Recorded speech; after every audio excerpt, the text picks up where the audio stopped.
This conference will now be recorded.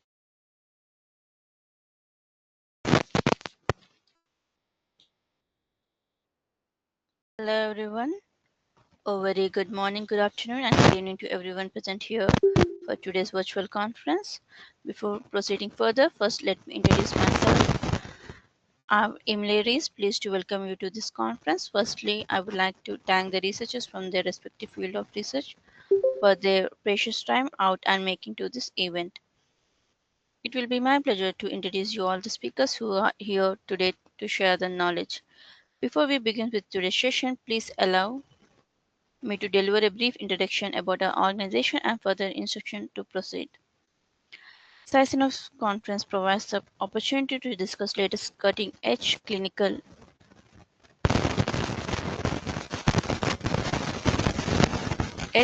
and basic scientific research from all the elements and fields of life sciences, medical, clinical chemistry, technology, medicine, pharma, management, engineering, and technology. Gain the expert's opinion on current research and issues across the breadth of science and engineering. We remain curious and passionate towards providing a forum for scientists, researchers from university research institute, companies, laboratories with the latest knowledge on topics with a wide range of great events to get the knowledge that can reshape the world today. Thank you once again to all our attendees of today's conference and hope you will gain knowledge from the sessions today. Now, as some of our attendees are new to GoToMeeting's app, so I will explain you the important settings and proceed how to begin with that. As you have joined to the link provided, you can see the screen with where you can find four icons at the bottom center of your screen. The first one is the mic button. Click on it to mute or unmute yourself. So I request you all stay muted while our speakers are presenting their research work so that it does not cause any disturbance to them. The second one is the camera button. You can use this button to share or unshare your web camera. If you have the option to share the web camera, you can do it or it is completely your choice. The third one is the screen button. You can use this button to share your screen.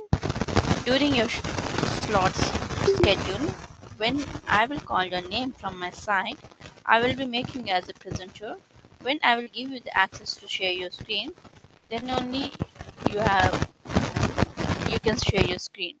Once I give you permission to share your screen, you need to click on this button. You will find a pop-up window which you have to accept, and for that you have to share the screen and you can proceed further. For the MacBook or Apple device users, once I make the presenter, then you will need to give permission to share the screen in your system preferences. After that, you need to log out from the session and need to rejoin again from the same link and share your screen for your presentation. And the last one is the leave button. This is your last icon. Clicking on this button, you will leave from the session. On the top right corner, you can have three icons: people, chat, and settings. In the chat option, you can chat with me or any other participant for any queries. The last one is the setting button. You need to check for the speakers and microphone settings. So as I mentioned, kindly remain muted during the presentation so that the presenters don't get disturbed, and for any questions you can ask me for or you can write in the message box too. Finally, I would like to request you all to give brief introduction about yourself before starting with the session so that we know about you virtually. Now let's move into a session. The first keynote presentation is from Dr. Nadia Al Yaqub from King's Faisal Specialist Hospital and Research Center, Saudi Arabia. Hello, Dr. Nadia. Are you ready with the presentation? Yes, hi, good morning. Yes, I'm ready. Okay, I'm making you as a presenter. Kindly click on the screen button to share your screen, please. Share. Wait. Can you see my screen now? Yes, your screen is visible. You can start your presentation now. Okay. Good morning, everyone. And thank you to the organizing committee for providing me this opportunity to present my work. My name is Nadia Al Yaqub. I'm a scientist at King Faisal Specialist Hospital and Research Center in Riyadh, Saudi Arabia. And currently I work in the field of male reproductive biology. The work I'm going to share today connects a rare genetic syndrome to a broader mechanism of male infertility, and I hope it will challenge some of our assumptions about what drives male infertility at the molecular level. The title of my talk is DCAF Deficiency Reveals a Novel Mechanism in Male Infertility. To understand the significance of this work, I want first to give you a brief background on the clinical context of this condition. Male infertility is defined as any condition in which the male reproductive system impairs the ability to achieve a successful pregnancy within 12 months. Male infertility affects between 8 and 12% of couples worldwide, with male factor contributing solely or being the contributing cause of approximately 50% of the cases. Despite this high, which means that 1 in 20 men at the of reproductive age has a fertility problem. Despite this high prevalence, the field has made limited progress in identifying the underlying causes, and approximately 50% of male infertility cases until today remain classified as idiopathic. A multitude of causes and risk factors contribute to the increasing incidence of male infertility, including hormonal, environmental, and occupational exposure to toxic chemicals, as well as lifestyle factors such as obesity, alcohol consumption, and smoking. Genetic factors account for approximately 15% of the cases, and 78 genes have been firmly linked to male infertility cases in human, which is a very minor percentage, considering that recent publication estimated that about 10% of the protein coding genes are linked or responsible for the spermatogenesis process and male infertility regulation. Furthermore, 22 genes have been linked to 21 rare genetic disorders that are associated and linked with defects in spermatogenesis or impaired sperm functions. More importantly, male infertility causes a substantial psychological and social distress and imposes a considerable economic burden on the patients as well as on the healthcare system.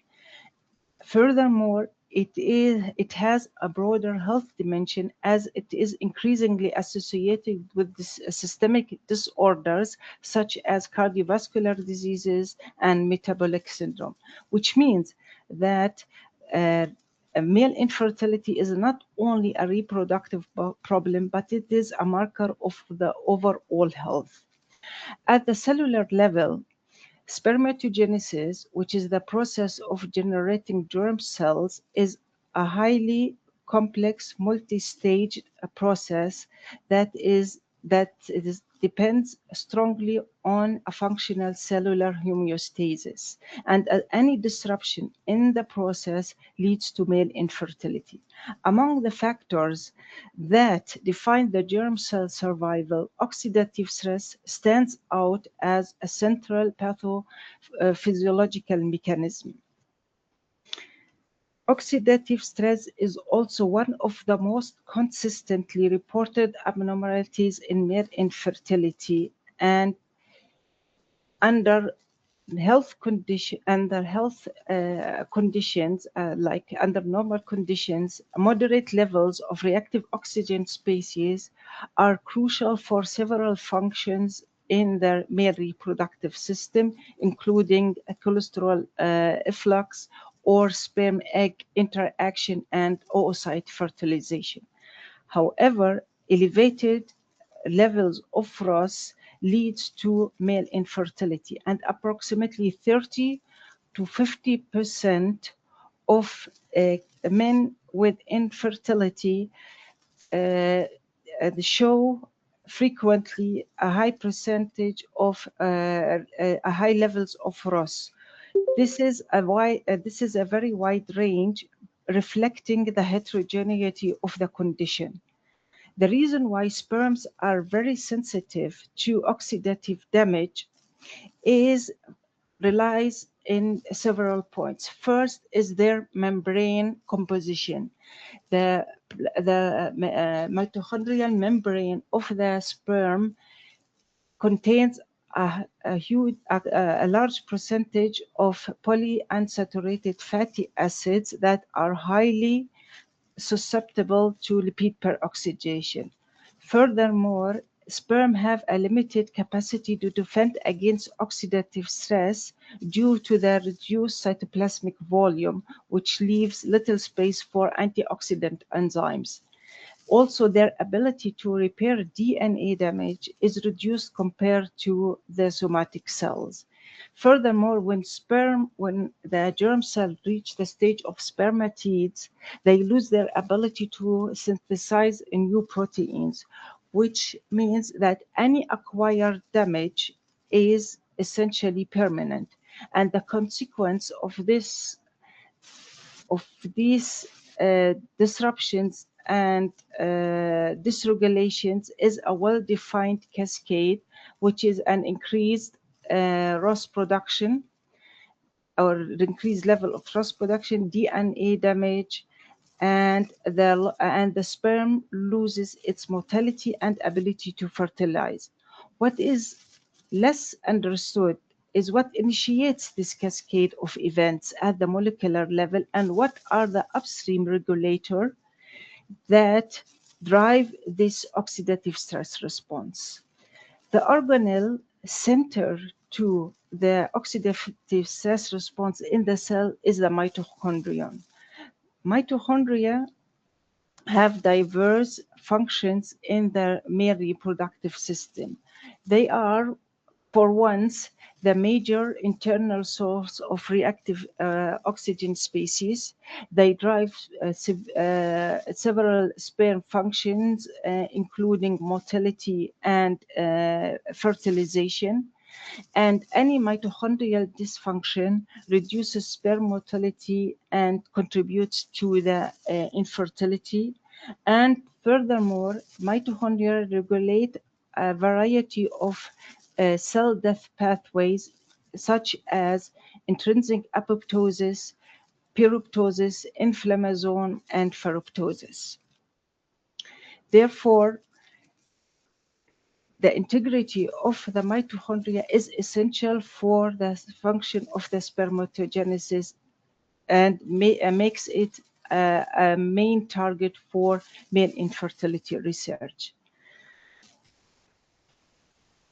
As I have previously mentioned, that 22 genes have been identified and linked to 21 rare disorders with the phenotype of male infertility. And one of these genes is the DCAF17 gene.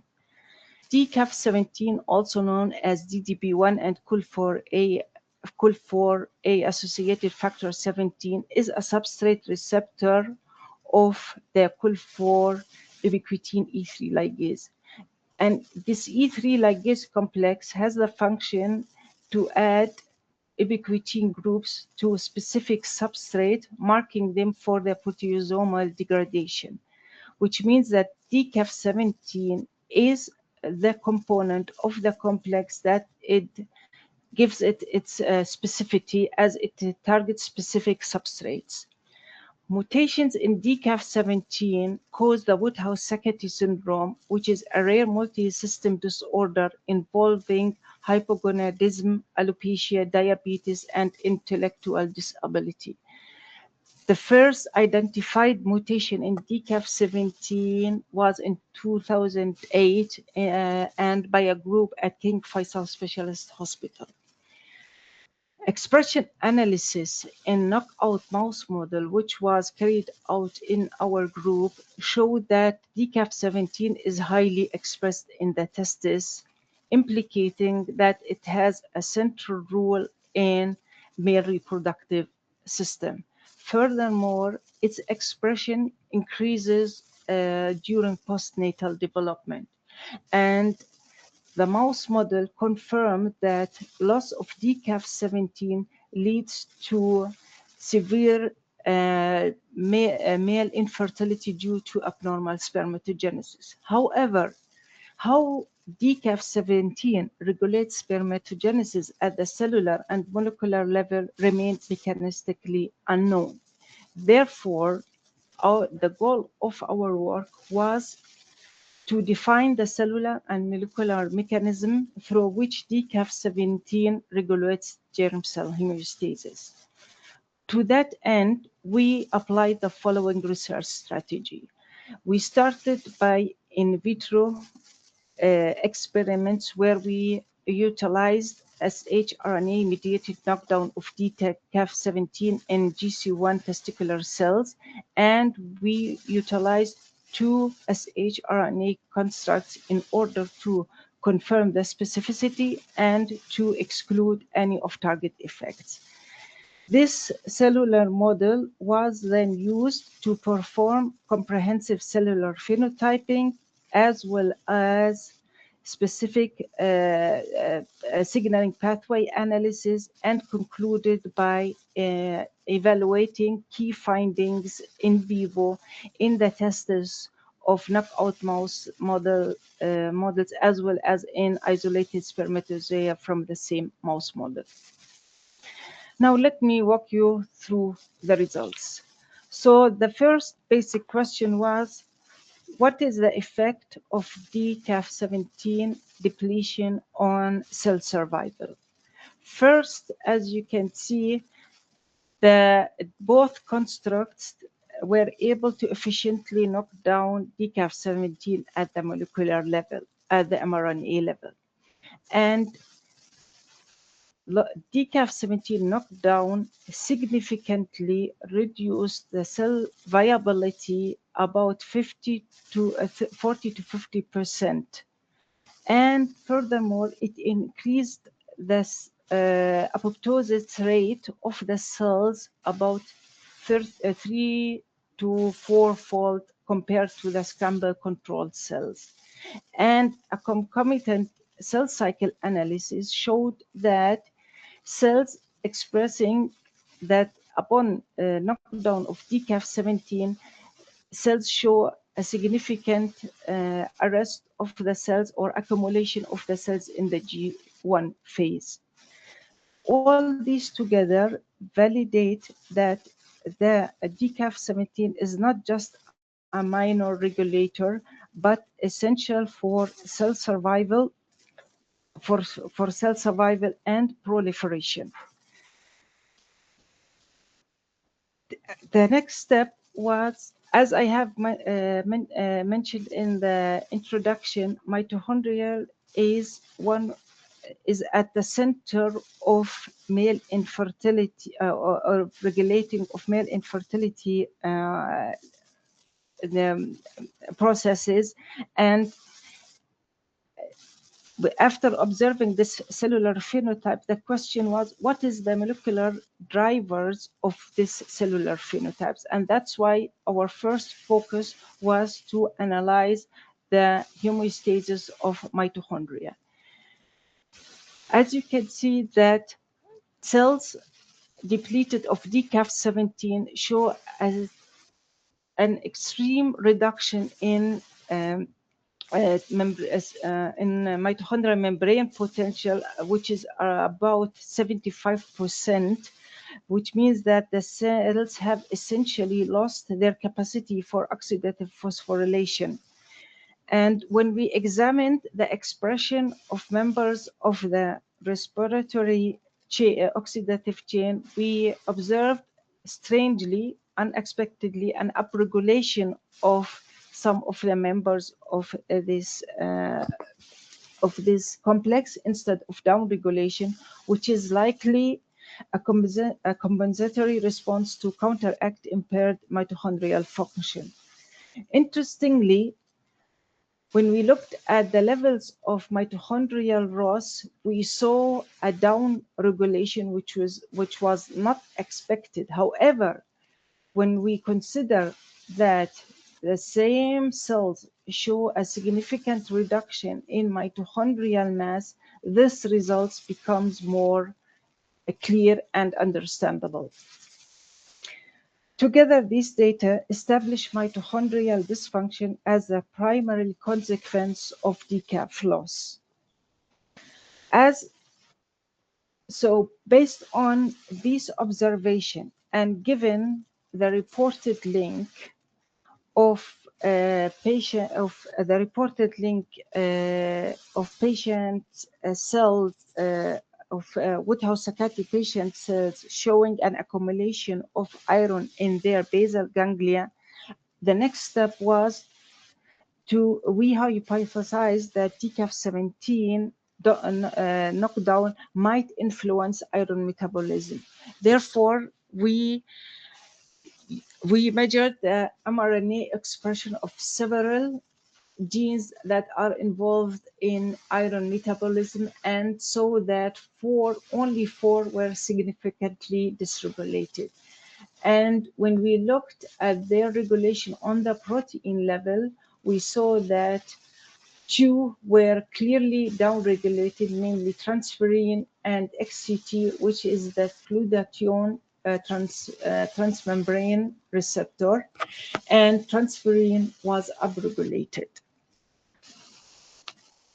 This dysregulation in the iron metabolism genes, does it have an effect on the intracellular iron level? And indeed it has, as we can see that cells show an significant increase in the ferrous iron levels following DCAF17. And iron imbalance is known to promote repeat peroxidation. And malonaldehyde, which is the main marker for repeat peroxidation, is also significantly upregulated in the cells. And simultaneously, the cells show a significant depletion of glutathione, which is a major antioxidant in the cells. All these features together are known to be the major signs of ferroptosis, which is a specific type of regulated cell death that depends on iron and is also known to crosstalk to mitochondria.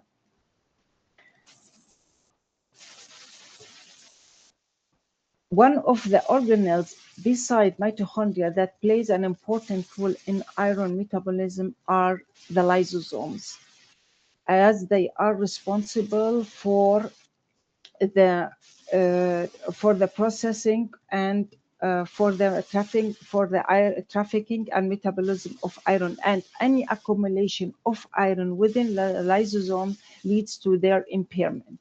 Therefore, the logical next step was to assess the lysosomal function. Staining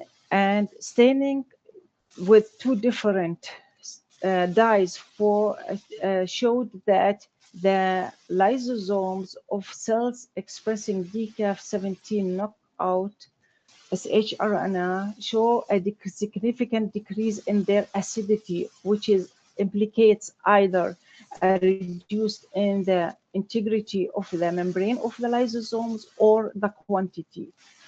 Moreover, the same cells showed an accumulation of P62, which is a protein cargo receptor that normally is degraded by the lysosome, and its accumulation suggests that lysosome function is impaired. So together, these results show that DCAF17 loss disrupts lysosomal function, impairing its cellular quality control in the cells. As I have mentioned, that mitochondrial dysfunction crosstalks with ferroptosis, and ferroptosis, on the other hand, is known to crosstalk and influence various other types of regulated cell death pathways, such as inflammasome or necroptosis. Therefore, we were interested in assessing whether these two major pathways also play a role in the phenotype in the cells after DCAF17 knockdown. And indeed, cells expressing shRNA, DCAF17 shRNA showed a clear upregulation of NLRP3, which is the major sensor of inflammasome activation, and an increase in cleaved EL1, interleukin 1 beta, which indicates an active inflammasome-mediated cytokine response. Also, we see an upregulation of GNK as well as phosphorylated ERK, which are regulators of inflammation. At the same time, we see an upregulation of MLKL, which is the executioner protein of necroptosis, and an increase in LDH levels with which is a marker of plasma membrane rupture, a defining feature of necroptosis death. So together, these findings highlight that DCAF17 regulates three major regulated cell death pathways, namely ferroptosis, inflammation, and necroptosis. However, the critical question is whether these in vitro findings can be reproduced in vivo.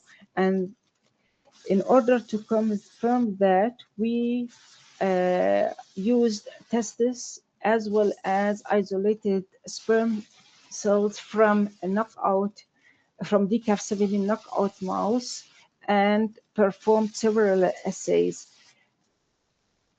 And indeed, the sperm cells of these knockout cells show comparable to the in vitro findings, are reduced in ROS levels, as well as a significant decrease in mitochondrial membrane potential, and the testes showed a depletion of glutathione, the antioxidant, and an increase in lipid peroxidation and accumulation of the ferrous iron, which means that our findings, we were able to recapitulate our findings and in the knockout mouse model, and this gives us the first insight into the molecular mechanisms that are associated with the severe phenotype we are observed in the mice. Based on our findings, we propose the following mechanistic model. The initiation of all these events is a disruption in the function of DCAF17, which leads to the accumulation of a specific substrate which has not been identified yet.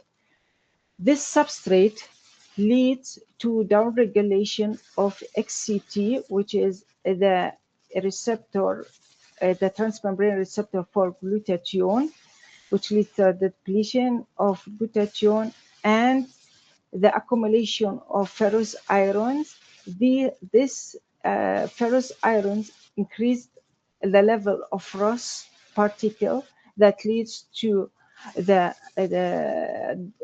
disruption of mitochondrial function, as well as the disruption of the lysosomal function. And both disrupted organelles activate ferroptosis, which in turn crosstalks to necroptosis and inflammation, and all together lead to the cell death of the germ cell that subsequently leads to male infertility. In conclusion, our data provide evidence that DCAF17 is a critical regulator of cellular homeostasis, as the results have shown that DCAF17 deficiency impairs cell survival, induces G1 cell cycle arrest, and disrupts mitochondrial as well as lysosomal function.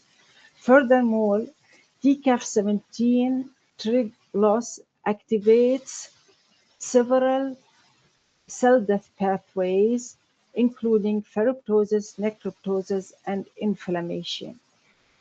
And all these molecular mechanisms were validated in vivo in the knockout mouse model, and which confirms that what we have observed in vivo is indeed uh, actual findings and not artifacts of cell culture, and they have a direct translational relevance. The translational implications of this works can be summarized as follows. First of all, this work provides us a framework for understanding idiopathic male infertility, as it gives us the mechanistic basis for a large subsequent of unexplained cases. As I have mentioned previously, 50% of the cases remain classified as idiopathic. Furthermore, it enables the development of biomarkers for germ cell dysfunction, which will support early diagnosis and monitoring. And the identification of all these regulated cell death pathways provide an actionable targets for the development of therapies, and also it opens the door, and it also supports the hypothesis that maybe combined therapy approaches will have more success and an increased efficiency in treating uh, male infertility. Finally, this work has been supported by a grant from King Faisal Specialist Hospital Research Center and carried out under the supervision of our PI, Dr. Abdullah Asiri, and with the help of a dedicated team, which I would like to thank for their technical help and most importantly for the mouse-related work. Thank you very much for your attention, and I will gladly answer any questions you might have.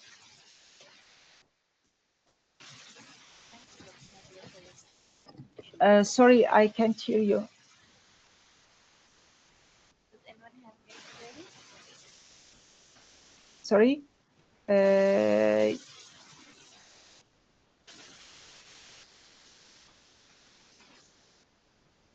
I hope there are no queries. Once again, thank you, Dr. Nadia, for your presence and presentation.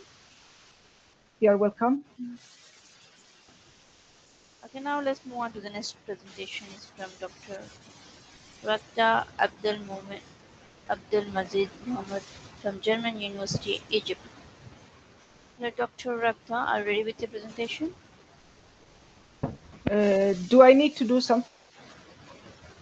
Sorry, Dr. Nadia.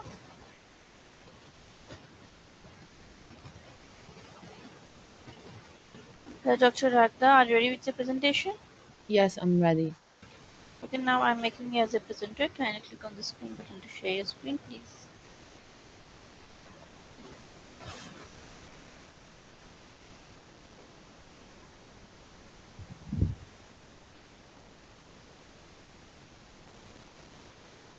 I have made you as a presenter.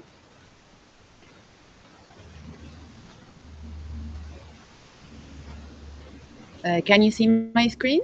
Yes, your screen is visible. Can you make it in a presentation? Yes, you can start your presentation now.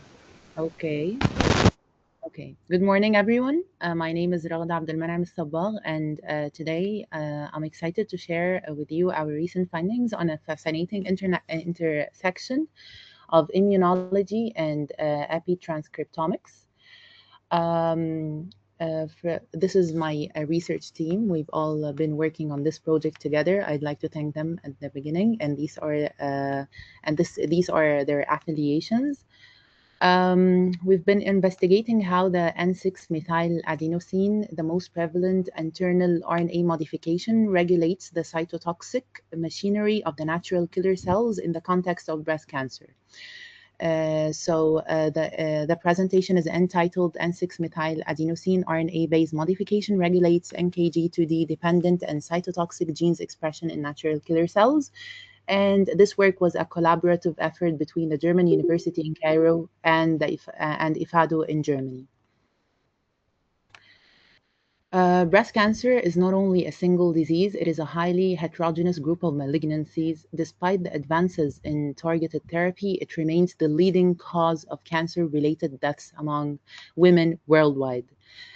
For the past decades, surgery, hormone therapy, chemotherapeutic agents, and ionizing radiation have been the main strategies to eradicate tumors. However, the resistance developed against the drugs and radiation and their adverse effects and the high incidence of tumor relapse has opened the doors to investigating more effective strategies like immunotherapy.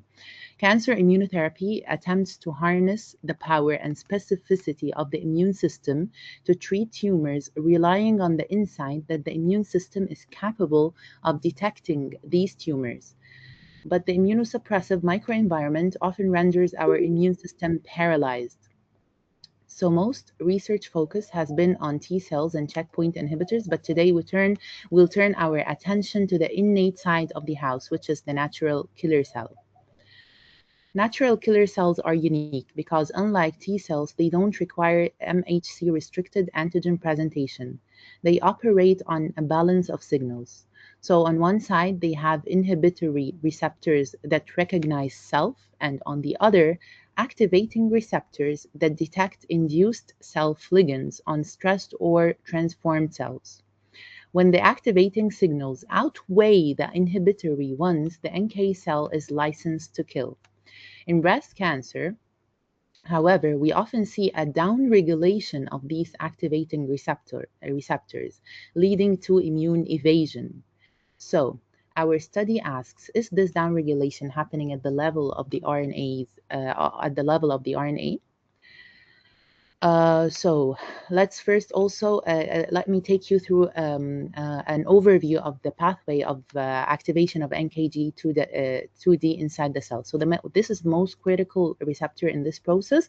And when NKG2D binds to its ligands, like the MICA or MICB on the tumor cell, it doesn't work alone. It signals through an adapter molecule called the DAP10, which recruits PI3 kinase, and this triggers a downstream cascade involving VAV1, RAT1, and finally the MAP kinase, specifically ERK1 and ERK2. This ERK activation is the final command that tells the cell to move its lipid granules, which contain perforins and granzymes, to the immunological synapse to destroy the target. So understanding this pathway is regulated at the and how this pathway is regulated at the transcript level is key to unlocking better immunotherapies. So, for decades, we've also operated under the central dogma: DNA makes RNA and the RNA makes proteins. We often assume that if the messenger RNA also goes down, the proteins will go down. However, the recent studies in epitranscriptomics have shown us that the life of a messenger RNA molecule is far more complex. Once it's transcribed, the messenger RNA undergoes over 100 types of chemical modifications, and these modifications dictate how long the RNA lasts, where it goes into the cell, and how efficiently it is translated. And the most important of these modifications is the M6A. M6A is located across the messenger RNA in a certain pattern, usually at transcription start sites within unusually long exons, and is strongly enriched around stop codons and at the 3' untranslated regions. The N6-methyladenosine is a reversible modification. It is added by writers like the METTL3 and METTL14. It can be removed by erasers, specifically the FTO and the ALKBH5. And finally, the code is read by reader proteins, mostly from the YTH family. Depending on which reader binds to the M6A site, the messenger RNA might be stabilized or it might be fast-tracked to the P-bodies for degradation. And this dynamic system allows the cell to rapidly change its protein output in response to stress, like the stress of a tumor environment. But the most common effect of M6A is that when the reader binds to the M6A that is usually present at the stop codons or the 3' end, this usually dictates the messenger RNA and takes it and triggers the messenger RNA to be decayed. So, and this is the effect that we're going to see today in today's work. So our study had three aims. First, to map the M6A landscape of the NKG2D pathway in breast cancer patients, and second, to see if these modifications correlate with the lower messenger or the altered messenger RNA levels seen in the clinical settings, and third, to use CRISPR and pharmacological tools to see if we could rescue the NK cell function by manipulating these M6A levels. So first of all, for the first aim, which is mapping the M6A on the transcripts of the NKG2D pathway, we used bioinformatics. We obtained first the transcript sequences from NCBI, and then using bioinformatic tools like SRAMP and MetDB, we scanned the messenger RNA sequences of the entire NKG2D pathway, and we specifically looked for the DRACH motifs or the RRACH motifs, which are the consensus sequences where the M6A usually resides. And we found high confidence sites in the 3' UTRs of nearly all of our target transcripts, including the NKG2D and the PI3K and the perforins and so on. We then had to choose a region within our target gene to design gene expression assays for real-time PCR. The M6A sites that were common in both prediction tools and in the other database we used, which is called the MetDB, were to be included in our specified amplicons. We focused to choose amplicons around stop codons, as well as in the 3' UTRs, and we wanted amplicons around 100 nucleotides in size. So for example, for the NKG2D sequence, our chosen amplicon had 7 M6A sites out of 13 total sites on the NKG2D transcript, and the amplicon was in the 3, so we designed an amplicon. We designed primers for an amplicon in this region. And we sent it to TACMAN to design custom gene expression assays. So before moving on to the patient data, we had to validate that our bioinformatics predictions were validated or somehow correct experimentally. So we used methylated RNA immunoprecipitation followed by qPCR, which is essentially a pull-down assay for methylated RNA. And as you can see on the graph, we found out that the NKG2D and the PI3K showed massive enrichment. They were very methylated, up to 4-fold. On the other hand, the genes like ERK2 and FAST ligand and FAV and PAC and ERK showed almost no enrichment in the immunoprecipitated fraction, which falls below the 0.5 threshold. Moving on to the second aim, which is to see if the M6A modifications correlated with altered messenger RNA levels in clinical settings or in breast cancer patients. We recruited 16 primary breast cancer patients from the National Cancer Institute, and it is important to note that these patients had not yet received chemotherapy or surgery, and this gives us a clean look at the impact of the primary tumor. We also recruited 10 donors as controls, and then this was followed by an NK cell isolation from their blood, and followed by RNA isolation. And then we either executed methylated RNA immunoprecipitation followed by qPCR to measure or to assess M6A levels, or qPCR directly after RNA isolation to when we wanted to measure messenger RNA levels. So let's look at the results. Looking at this figure, in the NK cells of breast cancer patients, we saw a significant increase in M6A levels on the NKG2D receptor transcripts, as you can see here. Simultaneously, we saw a decrease in M6A levels on the transcripts for ERK2 and perforin. And so the first thing we found out that the M6A marks were definitely altered on the transcripts of breast cancer patients in their NK cells, and these transcripts are actually what controlled. They're the ones that control the cell's ability to kill. So we looked at the total messenger RNA levels of these transcripts as well. Following the classic M6A induced decay model, the NKG2D transcripts, which had more M6A levels, were significantly lower in abundance in breast cancer patients. Conversely, the ERK2 and perforin transcripts, which had less M6A, here were significantly higher. Their messenger RNA levels were significantly higher. And this inverse relationship suggested that in breast cancer, the immune system is trying to compensate by overproducing the signaling molecules like ERK2. Even if the primary receptor, which is NKG2D, is being silenced via RNA degradation. Now, moving on into the functional phase of our study, and this is the last aim, or aim 3, we wanted to use some tools to see to modify the actual M6A levels and see how this would affect the NK cell function. And we wanted to determine if M6A is truly the actual steering wheel of the NK cell activity. So we needed a robust primary cell model. We collected 200 milliliters of blood from healthy donors and isolated primary NK cells using a negative selection kit. And these cells were then expanded for 3 weeks. And it gave us the cell numbers required for the complex assays like CRISPR and immunoprecipitation. And for the manipulation itself, we used 2 methods in parallel. First, a pharmacological one. We used this drug, meclofenamic acid or meclofenamate sodium, and this is an FTO inhibitor. And then we also used a precise genetic approach, which is CRISPR nucleofaction, to knock out the FTO and the ALKBH5, which are the erasers, the M6A erasers. And of course, we had to validate the knockouts or knockdowns at the protein levels, and we did that using Western blotting before moving on in the experiment.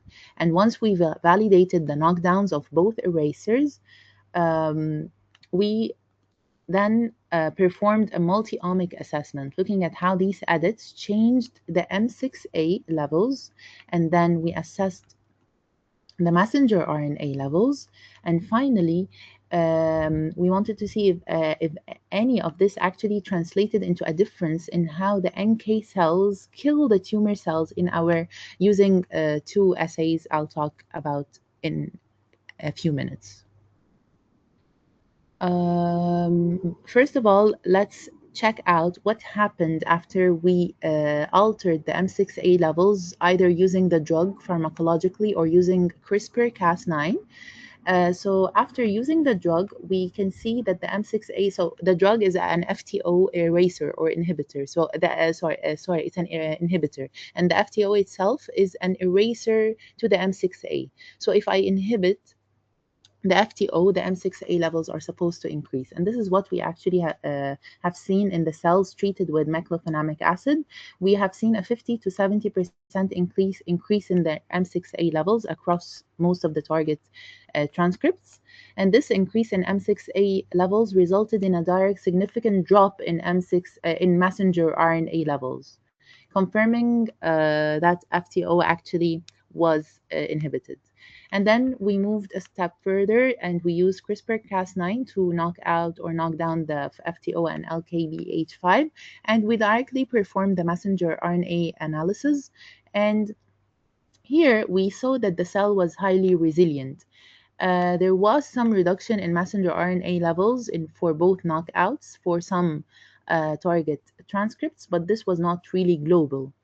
The effects were less drastic than the meclofenamic acid treatment, and this suggests that these 2 erasers, the FTO and the ALKBH5, might have some functional redundancy, which means that when one is gone, the other one might compensate, might be overexpressed to compensate and maintain the epitranscriptomic balance. So we figured out that this might be the reason why there wasn't really a drastic change in messenger RNA levels.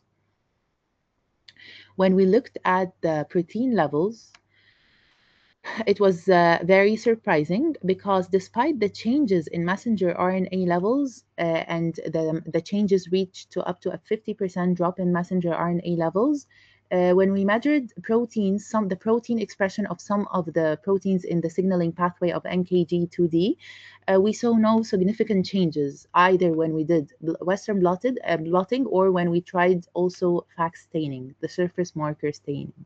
There were no significant differences between the treated cells with the drug and the control cells. And the same was observed also after the cells were genetically manipulated.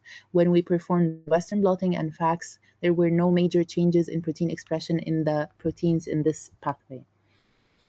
So we also wanted finally to check the functionality to truly understand if the M6A modifications translated into clinical significance. And we had to move beyond the microscope and measure the actual behavior of the NK cells. So we chose two complementary functional assays to get a full picture of the lytic process. First, we looked at the degranulation. When an NK cell decides to attack, it fuses. It fuses its internal granules with its outer membrane to dump its ammunition, the perforins and the granzymes, onto the tumor. And during this fusion, a protein called CD107A, which is usually hidden inside the cell, gets pushed to the surface. So by measuring this via flow cytometry, we can see exactly what percentage of our NK cells are actively engaging the target. However, the degranulation only tells us the bullets that were fired. It doesn't tell us if the target was actually died. And for that, we use the chromium release assay. This is the gold standard for measuring total lethality. We labeled our tumor targets with radioactive chromium. And if the NK cell successfully induces holes into that tumors, the chromium leaks out into the liquid around them, which we then measure. And by using both assays, we could determine if M6A was affecting the firing mechanism and the lethality or not, or both. So when we performed the 4-hour chromium release assay and the degranulation assays, the treated and genetically modified NK cells killed the target cells just as effectively as the control NK cells. And this suggested that the killing ability of the NK cell was preserved even after altering its M6A levels, suggesting that there is a buffer between M6A stability and functional protein output. So finally, to recap our core results, in the breast cancer patients, we found out that the NKG2D transcript is targeted for degradation through increased M6A levels. At the same time, the cell tries to compensate that by reducing the M6A levels on ERK2 and perforins to boost their levels. And this inverse relationship defines this NK cell's response to the tumor environment.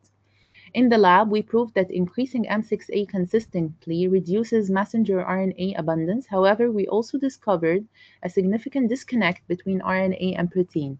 In primary human NK cells, the protein levels and cytotoxic function are remarkably resilient to changes in messenger RNA stability. And we suggested that the cell appears to have a protective buffer that maintains its killing capacity even when its RNA supply is limited.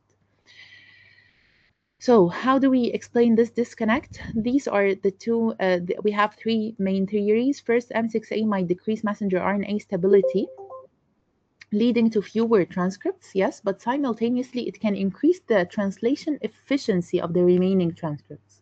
And this fast-track metabolism means the cell needs less RNA to make the same amount of protein. Second, we also must consider the longevity of these proteins. The perforin and granzymes are stored in granules, and they don't necessarily need constant new transcription to be ready for a fight. And this has huge implications for cancer. So even if a tumor microenvironment dampens the RNA expression, the NK cell might still have stored lethality. We also have to look at the pooling of signaling. While we focused only on NKG2D receptor, the NK cells have other receptors like the NKP46 and the DNAM1, and it is possible that when we regulated or modified the M6A levels, this resulted in fine-tuning mechanism rather than a total shutdown of the cells activating receptors. So in the breast cancer patients, the increased messenger RNA for ERK2 and perforin might be a compensatory mechanism by other receptors other than the NKG2D that had lowered messenger RNA levels. And these could still trigger NK cell cytotoxicity. This work was published in BMC Medical Genomics and Cell Communication and Signaling. And finally, where are we continuing from here? We're now looking at the readers, especially the YTH DF2 and 3, to see if blocking the DK signal can make the NK cells more persistent in solid tumors. And this can actually be a game changer for the CAR NK cell therapy. If we could edit the M6A sites on the CAR NKG2D transcripts, we might create an NK cell that is actually bulletproof against the degradative signals of the tumor microenvironment. I want to thank the GEC and the IFADO and the DAD for funding, and my professors and lab colleagues for their work in this project, and my colleagues in Karsten Watzel's lab in Dortmund, and of course all of you for your time, and I'm now open for any questions. Thank you, Dr. Akhtar, for your presentation. Does anyone having any queries?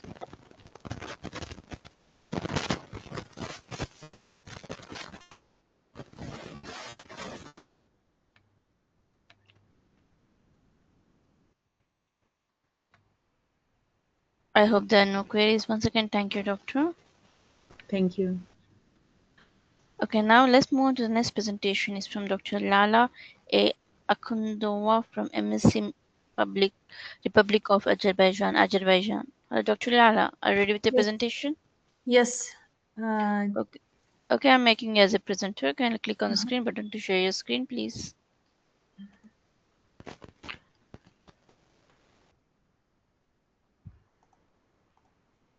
Hello, everyone.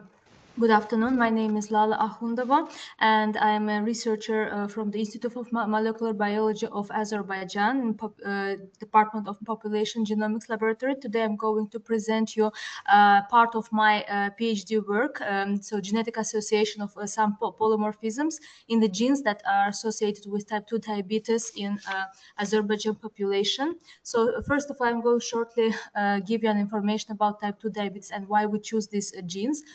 So type 2 diabetes is a complex multifactional disorders that is characterized by interplay of insulin resistance, pancreatic beta cell dysfunction, and environmental exposure such as obesity, diet, and physical inactivity. Type 2 diabetes is driven by the interaction of lifestyle, metabolic state, and inherited susceptibility. Studying common risk polymorphism help to clarify the disease mechanisms and may reveal the population-specific genetic patterns. According to the most recent IDF Diabetes Atlas estimate, diabetes affected 589 million adults worldwide in 2024 and is projected to reach 853 million by 2050, underscoring the urgent needs to the identification of population-specific determinants of the disease risk. So we all know that type 2 diabetes is driven by the environmental and the diabetic factors. So for environmental factors, 70% is accounted, and for genetic factors, 30% is accounted. So common variants can influence the beta cell function, insulin sensitivity, and the effect size of the population may vary across the ethnic groups. The data from the understudied population may improve the precision in the risk interpretation. So in our study, we chose three genes. So each candidate genes reflects the different components of type 2 diabetes pathophysiology. So first gene is the potassium inwardly rectifying channel subfamily G member 11. So KCNG11, this encodes the protein KIR6.2 subunit of the ATP sensitivity potassium channel in the pancreatic beta cells. These variants may alter the membrane accessibility and insulin secretion. The next gene is the peroxisome periphylator activated receptor gamma gene that encodes the nuclear receptor that is central to adipocyte differentiation, lipid handling, and insulin sensitivity. Functional variation may modify the perihelial glucose metabolism. And the third gene is the transcriptional factor 7L2 gene that encodes the transcriptional factors in the VNT signaling and is one of the most consistently replicated type 2 diabetes susceptibility locates linked to the impaired beta cell function and glucose homeostasis. Together, these genes span insulin secretion, adipose biology, and transcriptional regulation of glucose metabolism. So why we study this in Azerbaijan population? The population-specific association studies are essential because the allele and frequency and genetic effects are not uniform across the ethnic groups. The Azerbaijan remains under represented in the genetic studies of type 2 diabetes. The local data can reveal whether the established risk variants show the similar or distinct association in this population, and the findings may support the better risk stratification and future medicine approaches. So the aim of our study was to evaluate whether these polymorphisms in these genes are associated with susceptibility to type 2 diabetes mellitus. So for that, we chose 305 patients with type 2 diabetes and 315 controls. So the DNA was extracted from the blood samples using the manufactured protocol. The DNA concentration was measured with nanodrop, and so the local amplification and denaturation of amplified fragments were performed with the PCR system. The horizontal genetic electrophoresis was carried out using the GIL-XL system, and DNA profiles were visualized with the specific GIL documentation system. The population genetic analysis were performed using the Microsoft Excel, PowerStat, SPSS programs. So here we can see the primer that were designed and used in our study, the location of the studied polymorphisms. Here you can see the restriction enzymes that were used in the study, the fragments that were determined and estimated, and the PCR condition that were used during the study. So first of all, with the bioinformatic Genomania program, we estimate the functional interaction of the studied gene, and the network is was dominated by a physical interaction. So the PPRG and TCLF act as a highly connected central nodes, while the KCNG, although less central, is a key functional component of the key ATP channel. The PPRG regulates the lipid metabolism and insulin sensitivity. A transcriptional factor controls the gene expression, insulin secretion. So together, these three genes was shown that functionally links transcriptional regulation, metabolic signaling, and membrane mechanism of insulin secretion. Furthermore, we assess the allele and genotype frequency of these polymorphisms in the patient groups and in the control groups. So the first gene and its polymorphism was KCNG gene, and the polymorphism showed the significant association with type 2 diabetes susceptibility. The T allele was more frequent in the patients and was associated with approximately 1.45-fold increase in the disease risk, and the genotype level, the TT genotype, was significantly associated with increased risk, whereas the CT genotype showed only a borderline, non-significant effect. Significant association was shown in both recessive and dominant models, suggest a mixed partly dose-response mode of inheritance. So the next polymorphism that was studied was the PPRG polymorphism, and the PPRG polymorphism that was assessed in the patient and control groups. So the polymorphism showed that revealed the significant association with type 2 diabetes. The G allele and so the mutant G allele and the GG genotype were more frequent in the patient and were associated with increased disease risk. A significant association was observed in the recessive model, whereas the dominant model showed only the borderline trend.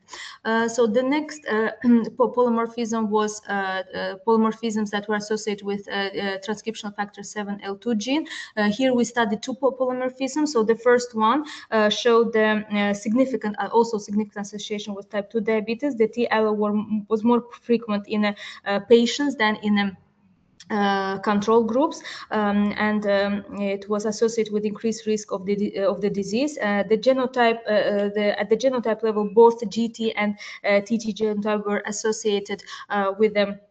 Evaluated risk with the strongest effect observed in a TT homozygous, indicating a dose-dependent pattern. Both recessive and dominant genetic models were also statistically significant.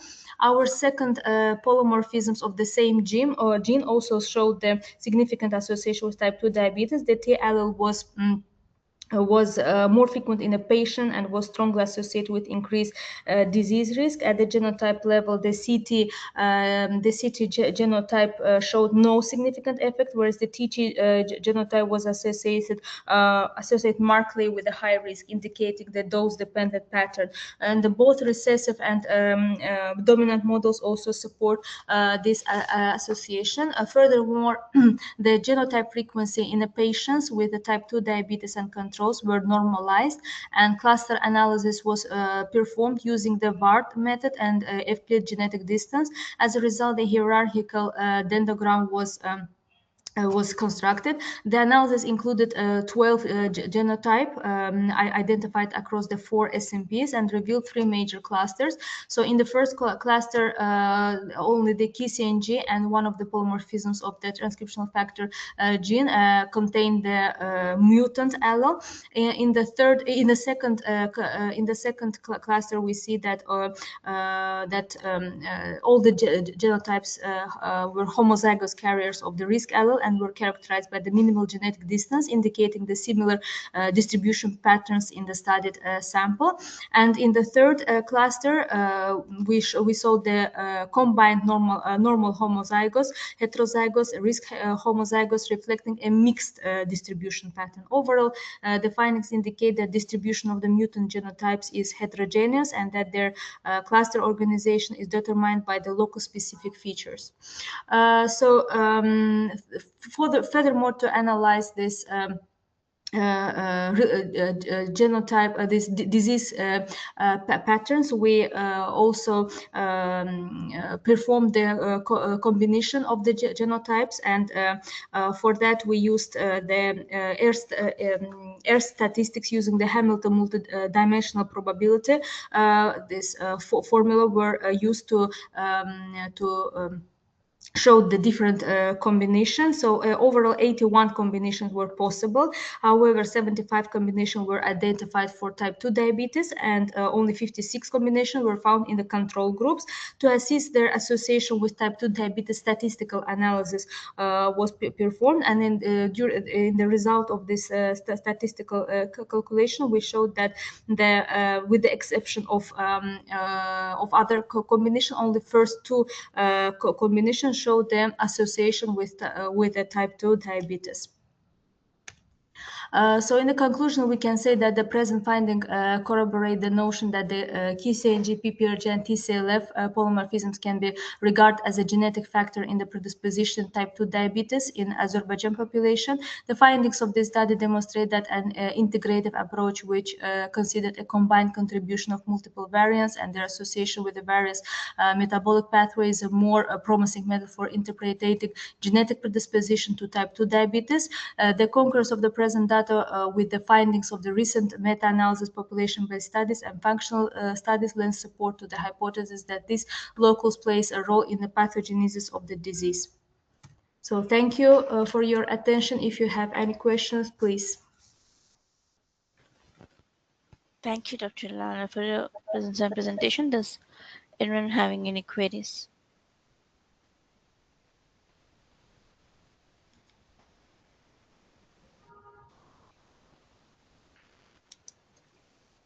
I hope there are no queries. Once again, thank you, Doctor, for your presence and presentation. Thank you very much for the conference. Now, let's move on to the next presentation. Is from Dr. Sheikh Chinia Rahman from University of Dhaka, Bangladesh. Hello, Dr. Sheikh. Are you ready with the presentation? Yes, I'm ready. Okay, I'm making you as a presenter. Kindly click on screen button to share your screen, please.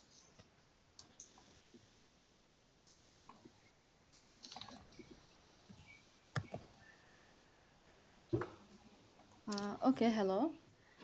Yes, you can I'm not start your doctor. presentation now. I'm just a master's student.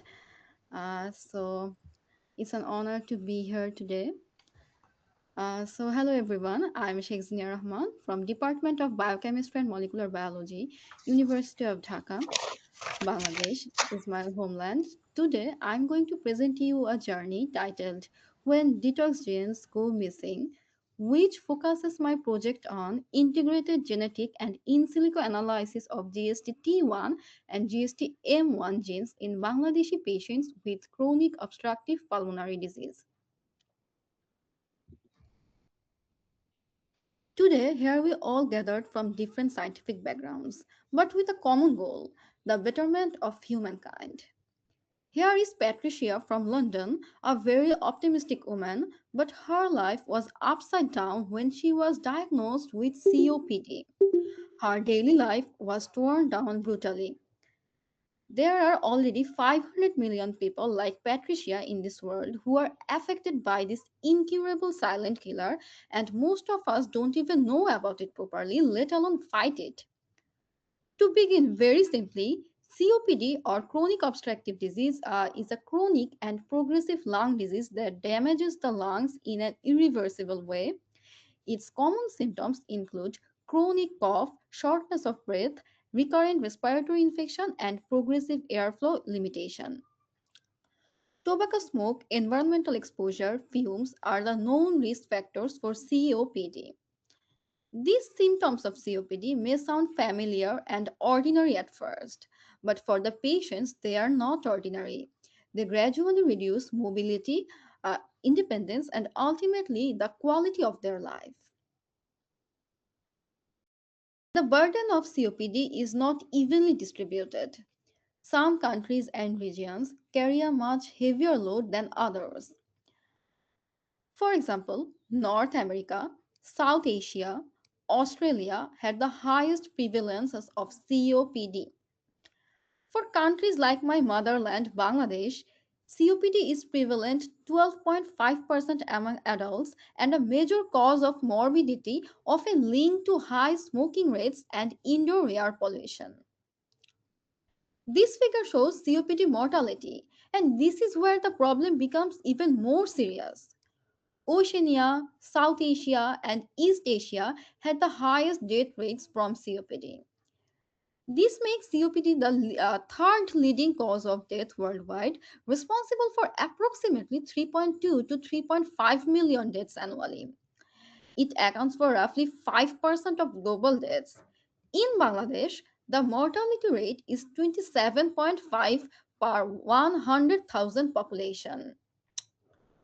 Then here comes the important question. If exposure is similar, why do some people develop COPD while others do not? What makes some individuals more vulnerable than others? That's why in my study, I explored whether two detoxification genes, GST-T1 and GST-M1, may help explain that difference. These two genes belong to the glutathione S transferase family, which plays a critical role in detoxification. These enzymes help the body to neutralize toxic intermediates and protect tissues from oxidative damage. It matters a lot because the respiratory system is continuously exposed to smoke, pollutants, and reactive oxygen species. And if these genes get deleted, the protective detoxification system may become weaker, then the lung may become vulnerable to chronic injury and diseases like COPD. And this is the central logic behind my project. My study was built around one central proposition. Loss of GST-T1 and GST-M1 may increase susceptibility to COPD. And to test this idea, the work focused on three core objectives. First, first, uh, the detecting GST-T1 and GST-M1 deletions in cases and control population. Second, comparing genotype frequencies between the two groups. And thirdly, evaluating whether these deletions could act as susceptibility markers for COPD or not. More specifically, This work investigates whether deletion of these genes is associated with COPD risk in Bangladeshi patients and whether these genetic loss also relates to clinical features such as smoking, cough, and asphyxia. Now, moving toward the study methodology, this study was a case control study. Blood sample was collected from 70 COPD patients and 70 healthy controls. And then the DNA was extracted by organic method to get higher yield. Then multiplex PCR was used to identify the GST1 and GST-M1 gene status. Then from the results and the previously collected patient information, the statistical analysis was done. In addition, the study also extended into in silico interpretation, which helped to place the genetic findings into a broader functional context. Now, if we look at the socio-demographic and clinical characteristics of the study participants, we find the mean age of the cases was significantly higher than the controls. And now, if when we look at the genders, we find the majority of the participants in both groups were male, with 66 males and only 4 females in each groups. Then, when we look at the stove types of the of the case and control people, we find that cylinder was the most used stove type among both group, and the clay type stove is in the second, and they have also used a similar amount of mixed and electric stove types. Regarding residents, 37 cases and 25 controls are from villages, while 33 cases and 45 controls were from cities. It clearly indicates that village participants were slightly higher among the COPD cases. Looking at the smoking status, we see that it differed markedly between case and controls, with 68.8% cases being current smokers compared with only 20% in the controls, whereas non-smokers were more common, like 80% in the controls than the cases. So it clearly indicates that the smoker population is higher in the COPD patients. Then we know there are like 4 gold stages of COPD, from mild, moderate, severe to very severe. And in our study, the patients, most of the patients were in gold stage 2 and gold stage 3, meaning that moderate and severe disease formed the largest part of the case group. Now, the next question arrives whether all these genetics data also follow the same pattern of risk. So for that, specific regions of GST-T1 and GST-M1 genes were amplified by multiplex PCR. The PCR products yielded fragments of 480 base pair of GST-T1 and 219 base pair of GST-M1 gene. The presence of the bands indicated non-deleted genotypes, whereas the absence of the respective band was considered indicative of the null genotype. The amplified PCR products were then evaluated on a 2% agar-rose gel, and comparing with a 100 base pair DNA ladder, which is on the left.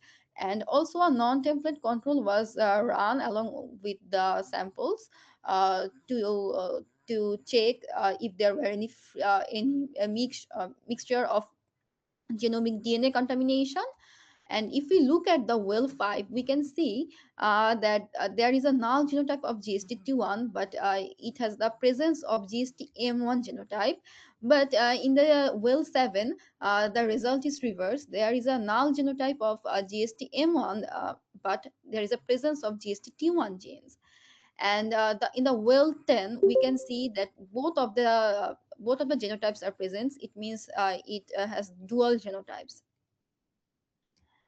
Now, if we look at the distributions of the genotypes in the cases and control population, we can see for GST-T1, the null genotype was found in 14 patients, or the 20% of cases, compared with only 4 control. And for GST-M1, the null genotype was present in 13 patients or 18.6% of the cases, compared with only 4 controls. And the combined genotypes strengthens these results further. So from this result, it's clear that null genotype was more common in COPD patients than in controls, meaning that loss of detoxification genes is associated with increased COPD susceptibility. Moving toward the clinical factor, for both GST-T1 and GST-M1, the null genotypes were detected only among patients with asphyxia. And there was no null genotype found in the patients who don't have the asphyxia. This is interesting because it suggests that these deletions may be linked not only with disease but also with symptom burden. And a very similar pattern also found in the cough results for also again null genotypes for both genes appeared only among patients with cough, and both the results were statistically significant. So this consistency across symptoms based analysis strengthens the argument that GST deletion may be relevant to real disease expression. For both genes, significant genotype association was also observed in the smoking status. Here we find that the null genotypes were predominant among smokers, while no null genotypes appeared among non-smokers.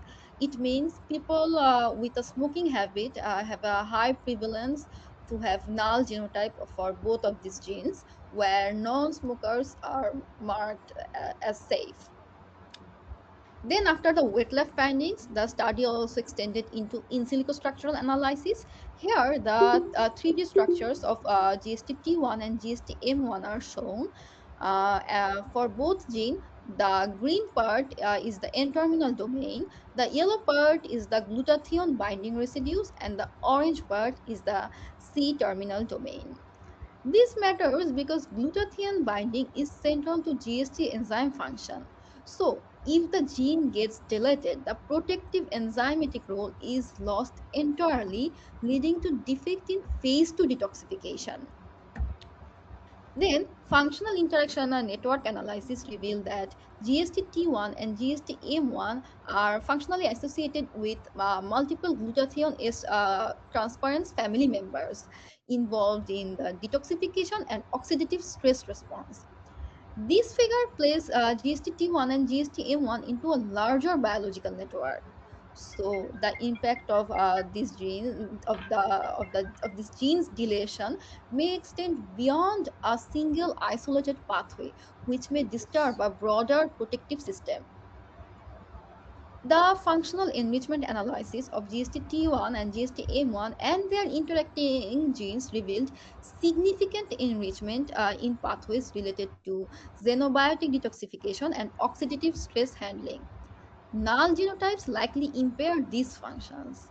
The most significantly enriched pathway was uh, glutathione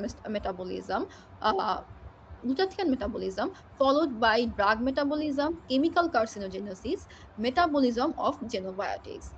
And additional enrichment was also observed in chemical carcinogenesis and oxidative stress related pathways. These findings suggest that deletion of GST-T1 and GST-M1 may disrupt antioxidant defense and detoxification processes relevant to COPD pathophysiology. So, to summarize, the key findings are GST-T1 and GST-M1 null genotypes were higher in COPD cases, and the study shows significant association with smoking, cough, and asphyxia status, but there was no significant association found in the gender, family history, and goal stages of the COPD patients. But nothing in this world is without limitation. So do our study. And as we have a very limited sample size, so this is our first limitations. And in this study, we could not separate heterozygous and homozygous present genotypes. And also, this study indicates association, not causation. But the good thing of every limitation is it always opens the doors for the futures. So do in our study also, because this work opens several directions for our future research. Because at first we want to validate these findings in a larger population. Then we want to do more detailed genotyping methods to distinguish full copy number patterns more precisely using techniques like ddPCR. And thirdly, we want to study more genes linked to the oxidative stress. In this end, I want to say that this study suggests that COPD is not only about what enters the lung, but it is also about what the lung is able or unable to defend against. So this is a study for the people like Patricia and all the other people in this world who are suffering from this incurable disease, and for all those people who feel breathing is a luxury. So thank you everyone for your time and attention. May knowledge guide prevention, and prevention saves life. Thank you everyone. Please feel free to ask me any questions. Thank you, Doctor, for your presence and presentation. Does anyone having any queries?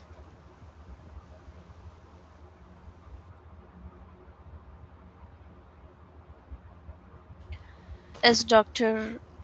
Rahil, you can ask your presentation.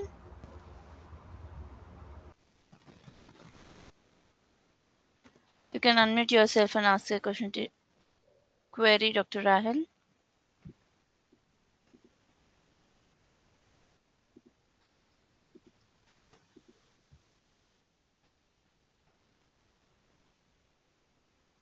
As Dr. Rahil,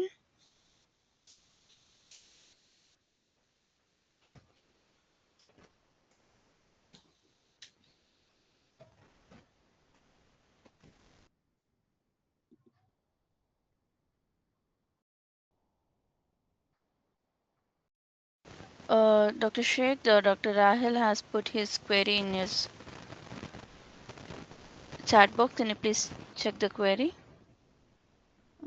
Yes. I can't find it in the chat box.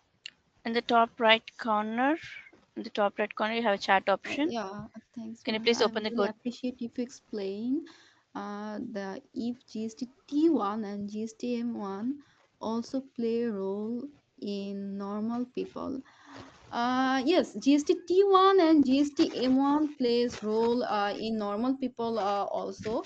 Like I said in the very beginning, because these are basically the detoxification enzyme. The glutathione binds with them. Uh, yeah, is a glutathione performs in the phase 2 detoxification, and it binds with GST-T1 and GST-M1 to complete its role properly. So when GST-T1 and GST-M1 gets deleted in COPD patients, the glutathione can't perform its role, and that's why the COPD patients face severe lung damages, because it can't detoxify all those reactive oxygen species, which it can properly do in our, like the people of normal with normal conditions. So and that's is actually the main function of GST-T1 and GST-M1. Both are actually in detoxification. Thank you, thank you.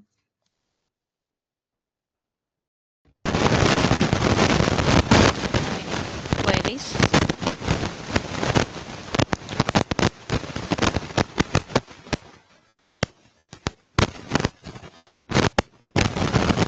I hope there are no more queries. Once again, thank you, Dr. Sheikh, for your presence and presentation. Thank you everyone. Now, let's move on to the next presentation. Is from Dr. Hema Kumar Chandru from Dayanand Sagar College of Engineering, India. Hello, Dr. Hema Kumar. Are you ready with the presentation?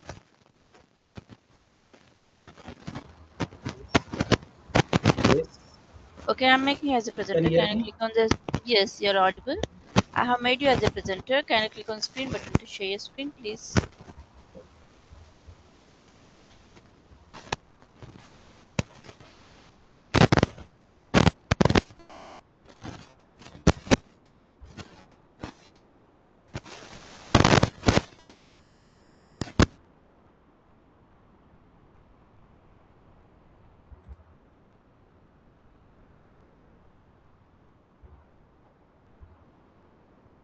Just one second. Yes, your screen is visible now. Can you please open? Just one second. Okay.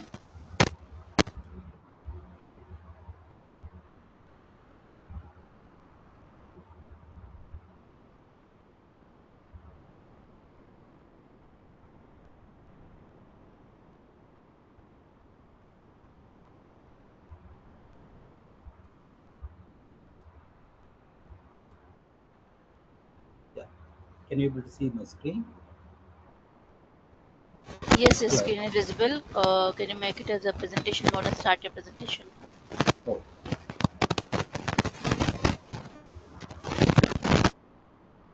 So can you able to see now? Hello. Yes, you can start Hello. your presentation now. Okay. I'm Dr. Hema Kumar, working as a associate professor at the Dayanand Sir College of Engineering, Bangalore, India. I'm going to talk on bioinformatics analysis of genes responsible for the diseases such as breast cancer and gonorrhea. Uh, to First of all, I would like to thank uh, the organizer for giving me an opportunity for to introduce my work at this platform of biomedical science and engineering and human genetics.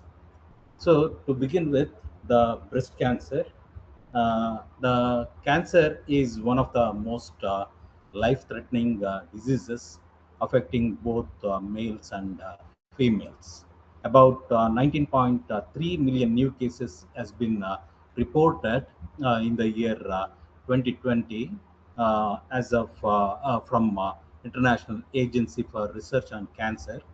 Currently, most of the drugs used to treat cancer are either phytochemicals or even the nutraceuticals or the synthetic derivatives of phytochemicals. Basically, at my laboratory, we are working on the phytochemicals and analysis of these phytochemicals by bioinformatic studies. So, indeed, there are about 90 the phytochemicals are there as an anti-tumoral drugs among 120 the drugs which are available in the market. So if you take the breast cancer, the how it's going to affect and the its metastasis and all those things. So with this and human so we are focusing on the several proteins, like one among them is the human heparan sulfatase. Human heparan sulfatase 2. It is basically an oncoprotein, and it's been newly found.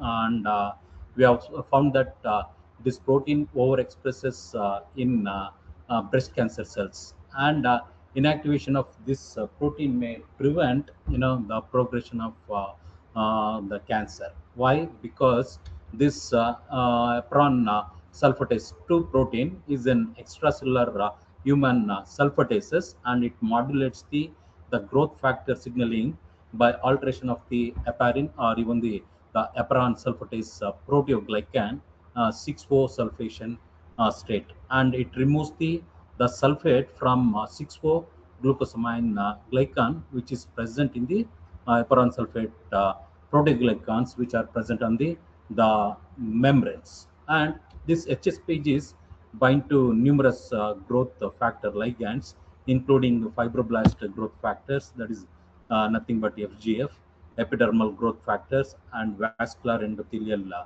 growth factors. And they are critically important in the context of cancer cell growth, invasion, and also the metastasis. So, you know, uh, before starting the this bioinformatics studies working on heparan sulfatase 2 protein in our laboratory, we have worked on the some of the nutraceuticals present in various for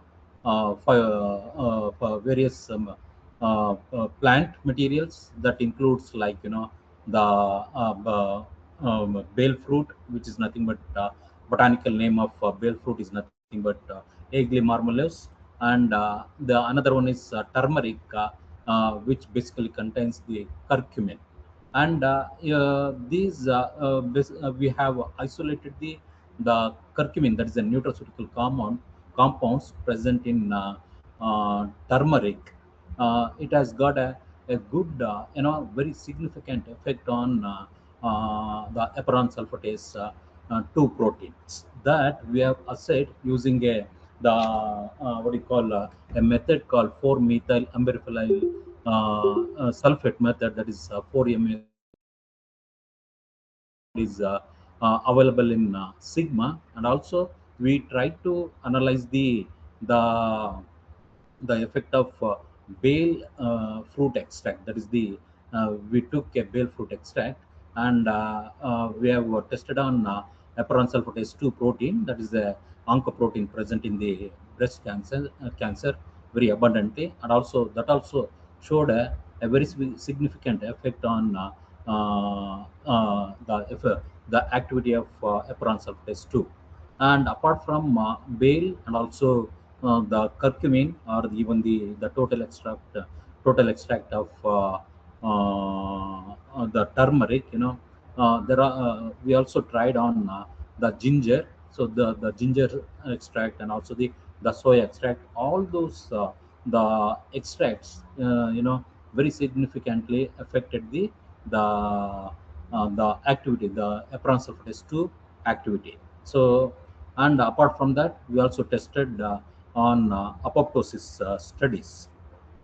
Like you can see in this cartoon, the you have to check the apoptosis, whether this curcumin acts at will it promotes the apoptosis in case of MCF7 breast cancer cell line, and at varied concentration it induce what do you call the apoptosis. Then we started with some of the bioinformatic studies, since the two-dimensional structure of the heparan sulfatase 2 it was not available. We have created in and also submitted in the PubMed, and also we tried for its ADMET parameters, like for various compounds like skimmin, ageline, marmelucin, alpha leucin present in male, and also for turmeric, uh, which contains curcumin, vanillin, and quercetin and ferulic acid. Likewise, in various the nutraceutical the sources like ginger and also soya. So we have tested for its hydrogen bond acceptor donor properties and their molecular weights, and also its we have studied like human intestinal absorption property, and the CACO2 property, brain barrier properties, human oral bioactivity, bioavailability properties, hepatotoxicity, and fish aquatic toxicity. Like that, the admits or reports, indicate gives the information about all these parameters. So wherein which we can check whether these nutraceutical compound can be used as a drug molecule. So this is like in this particular study using heparan sulfatase 2 protein, we have studied one the molecular docking studies, and also the other thing is that we have studied the molecular dynamic study. So in this table, you can see about the chemical properties of some of the nutraceutical compounds, which is basically present in the bale fruit. Okay, among which the marmicin and marmelucin has got a very good the hydrogen bond acceptor properties and hydrogen bond donor properties, and also its Lipinski laws and log S, that is the solubility and the bioavailability of these compounds, so that these properties, it helps in to study the interaction between the heparan sulfatase 2 protein with the nutraceutical compound which are available in the bale fruit. That is the Egli marmalus. It is called Egli marmalus. That is the botanical name. So this is the RMST value of marmosine and the marmalosine. So that is the root mean square deviation, which indicates the molecular dynamic properties of these nutraceutical compounds with the oncoproteins. That is the heparan sulfatase 2 protein, among which the marmosine has got more binding activity towards heparan sulfatase 2. That means it inhibits the activity of heparan sulfatase 2, so that these compound can be used as a anti-cancer drugs. That is the molecular docking, molecular dynamic, and the computational data of marmosine and marmalosine with the presence of these two active site gave a platform for the novel design of anti-cancer drug.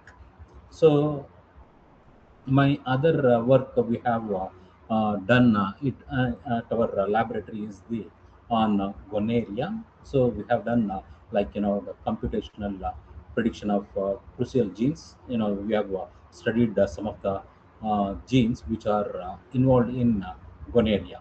So the gonorrhea basically caused by Neisseria gonorrhea. That is a gram-negative bacteria, which is a causative agent for genitourinary infection, and it is associated with asymptomatic. That is the major problem which one can see after the infection by the Neisseria gonorrhea bacteria, and the potential to form and it has also as a potential for the formation of the biofilms, and also induces inflammation, and later and it help causes cell transformation.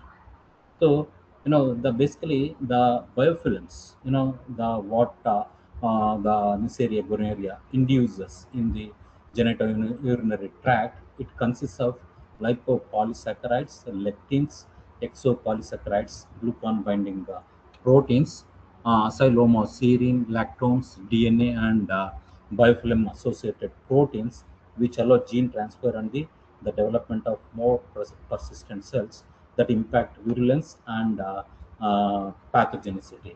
So, in order to see that its effect, we have tested on its antimicrobial resistant, which has become a major issue across the globe. And our study focused on identifying the novel association of the chronic inflammation and its neoplastic transformation.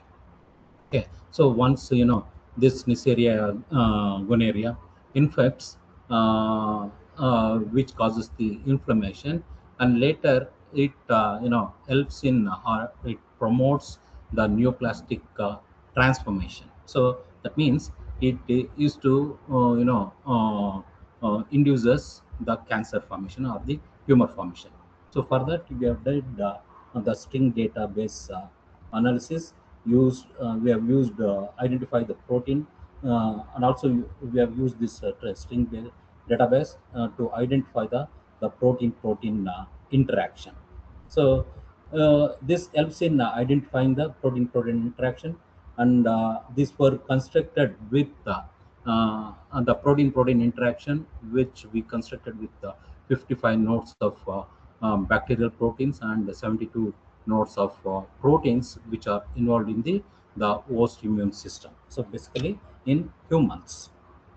And the methodology consists of three steps. One, data acquisition and prioritization. The second is protein interaction network construction.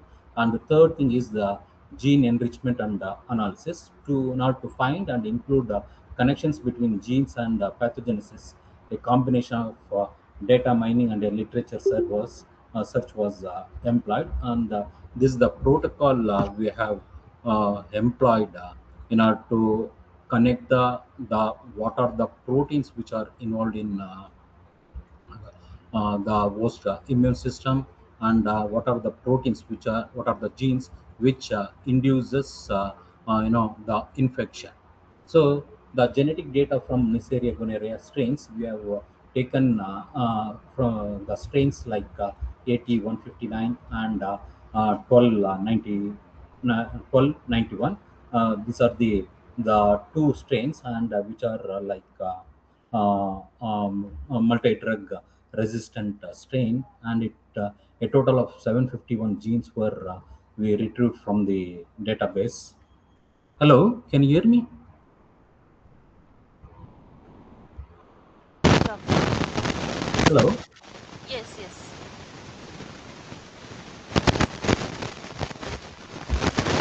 You're audible. can you hear me? Yes, yes, you're audible. Yeah, okay. So a total of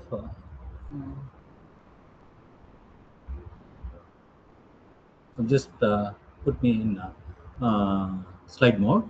A total of 751 genes were retrieved from the database, and prioritizing genes pathogenesis or virulence using we have used various the databases and methods in order to connect between the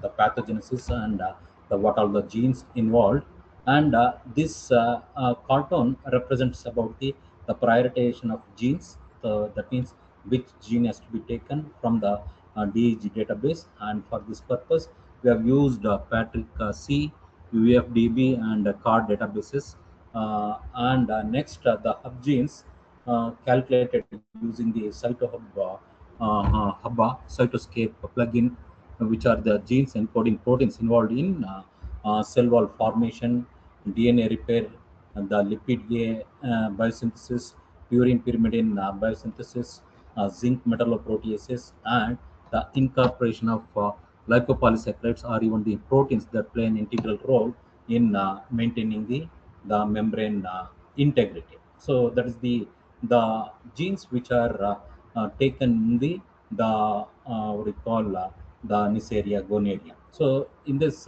cartoon, you can see uh, uh, the what are the the string nodes which are present, and the B represents the very important genes which are responsible for the what we call the infection.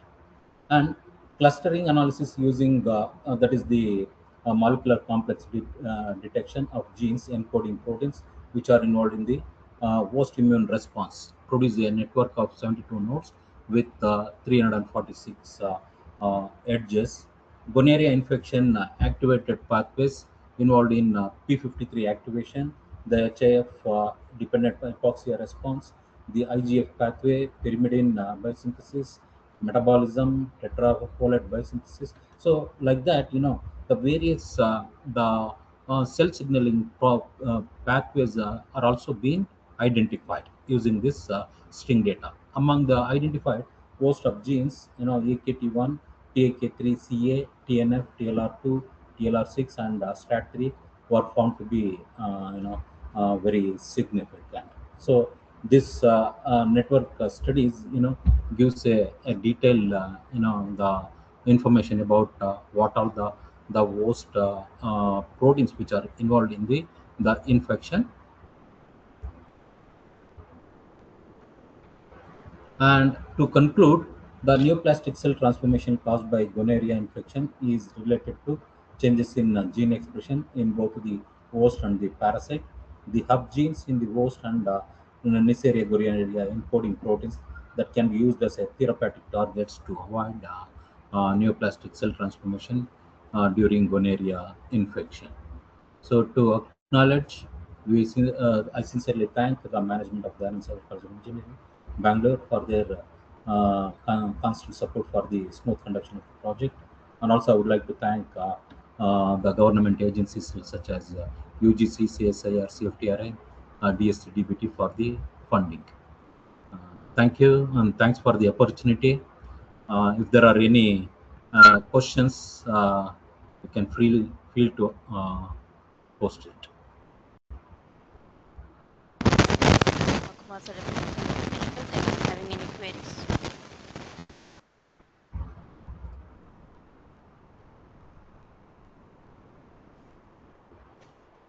I hope there are no queries. Once again, thank you, Dr. Hema Kumar, for your presence and presentation.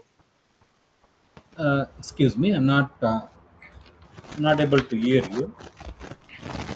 I hope there are no queries. Once again, thank you, Doctor, for your presence and presentation.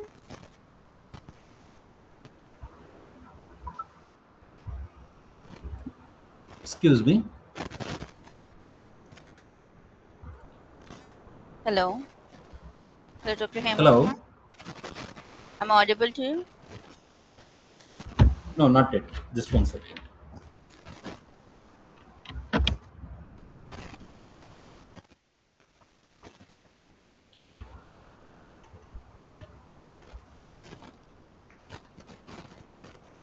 Okay, thank you. Now let's move on to the next presentation. Is from Dr. Rahil Barrett from Kawosh Non-Profit Educational Research Institute, Kabul, Afghanistan. Hello, Dr. Rahil, are you ready with your presentation?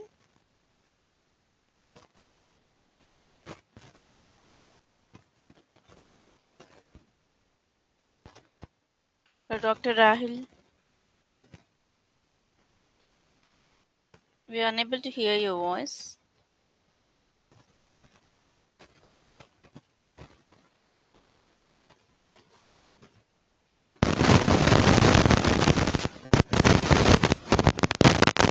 Dr. Rahil.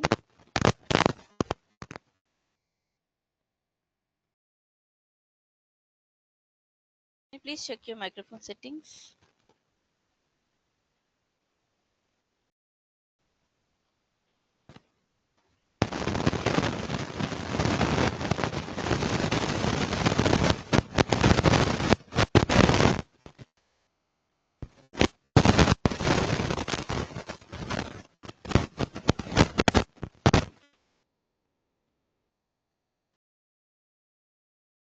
No, we are unable to hear your voice. Can you please, on the top right corner, you have settings. In that, check your microphone settings.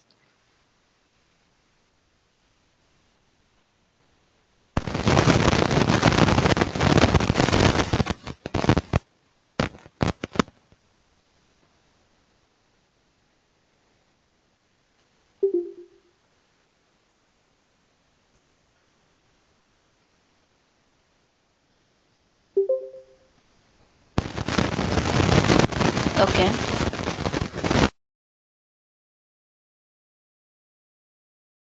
Hello, can you hear me? Yes, you're audible now. Okay, now I'm making you as a presenter. Kindly click on the screen button to share your screen, please.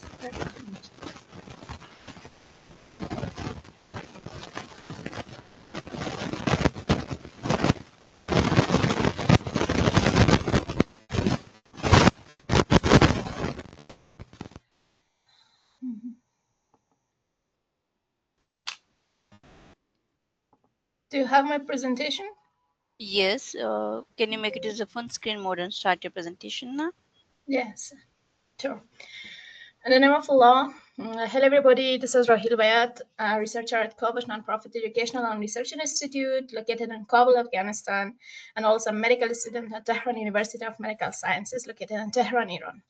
Today, I'm going to talk about our systematic review regarding the effects of vertical echo on cognition and hyperglycemic animal models.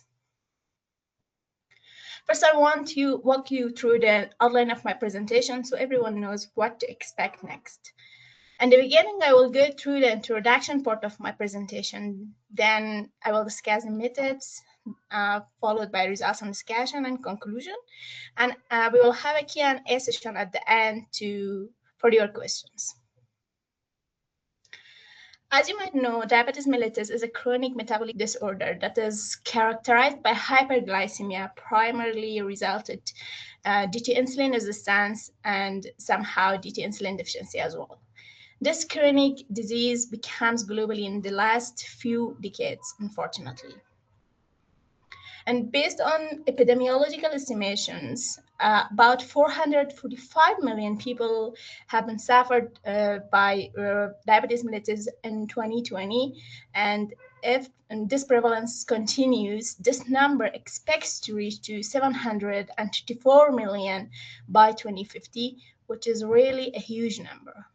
And this highlights how dangerous and widespread diabetes can be, affecting the new generation's lives and pose new health issues.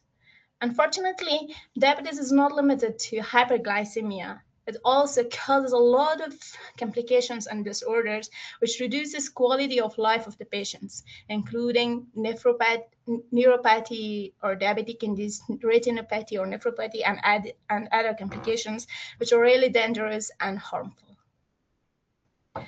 Now you might talk with yourself that, okay, when we have some patient with diabetes mellitus, we have some conventional treatments for treatment of them, such as different drugs, including metformin or using insulin or other steps for reducing their problems. But unfortunately, it is not only this. The diabetic patients are suffering from different complications and also these medications, including synthetic medications, their adverse effects outweigh their benefits, and it is really harmful for them, and it affects their quality of life. So what should we do? And you might think with yourself that what exists in the world and what should we do to counteract this relation between risk and benefit of these medications? What should we do to increase the benefits the benefits outweigh the negative sides and adverse effects? To answer this question, I want to introduce a herbal medicine with the name of Ortica daiica that exists in many countries, including Middle East countries and also in Afghanistan, which locally called Gazanda. And this medication comes from Afghan herbal medicine and also exists among 343 herbal medication of European folk medicine. For many centuries, this medication have been used either for treatment of diabetes itself or the complications that is induced by diabetes mellitus. And also in Afghanistan, multi-century ago, it had been used for as a food staff or food component as well. But the question comes that takes place here is this: that can Ortica daiica also be an agent for neuroprotection that help us to treat the different complications induced by diabetes, including one of the important complications regarding nervous system? Can it help us to treat cognitive disorders or not? To answer this question, I will get through first the methods of our study and then to evaluate it more deeply in the results and discussion part of our study. Right now, I'm gonna talk about the methods. And first of all, I have to tell you that our protocol of this study have been registered in Prospero, and its registration number, and you can find it out.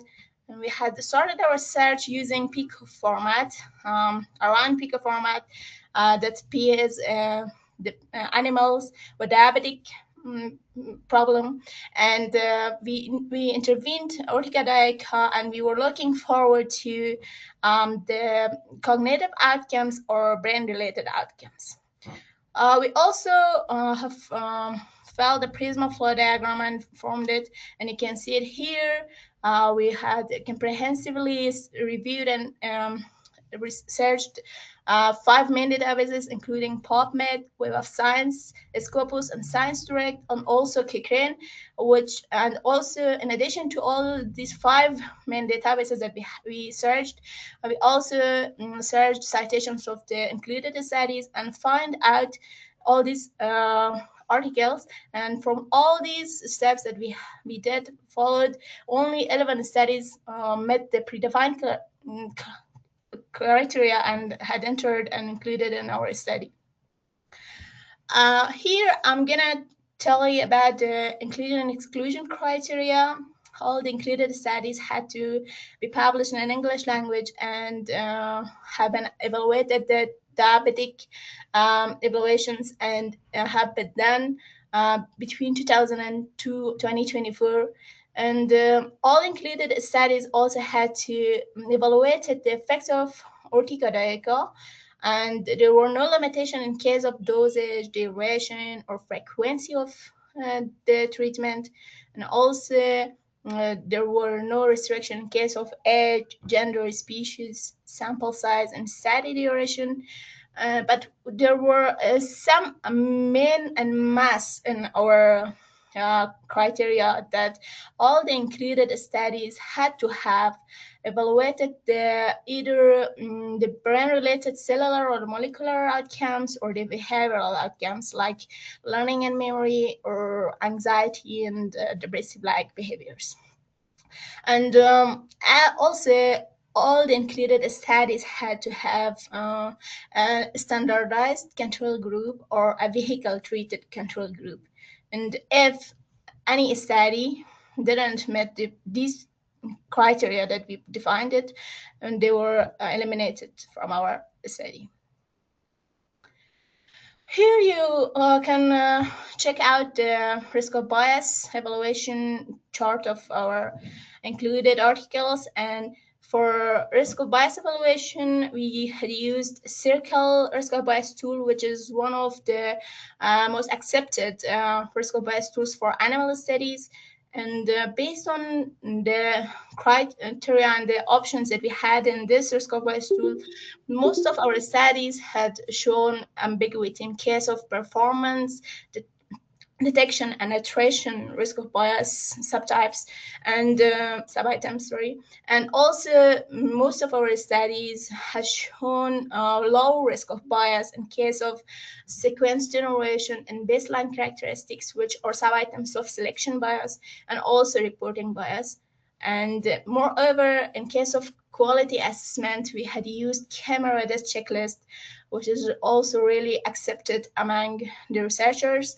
And based on this quality assessment evaluation tool, we most of our studies got a median range of 6 to 8 scores, which shows good quality among the studies. Here I'm gonna talk about the results of our study, starting with the effects of urticarica and case of behavioral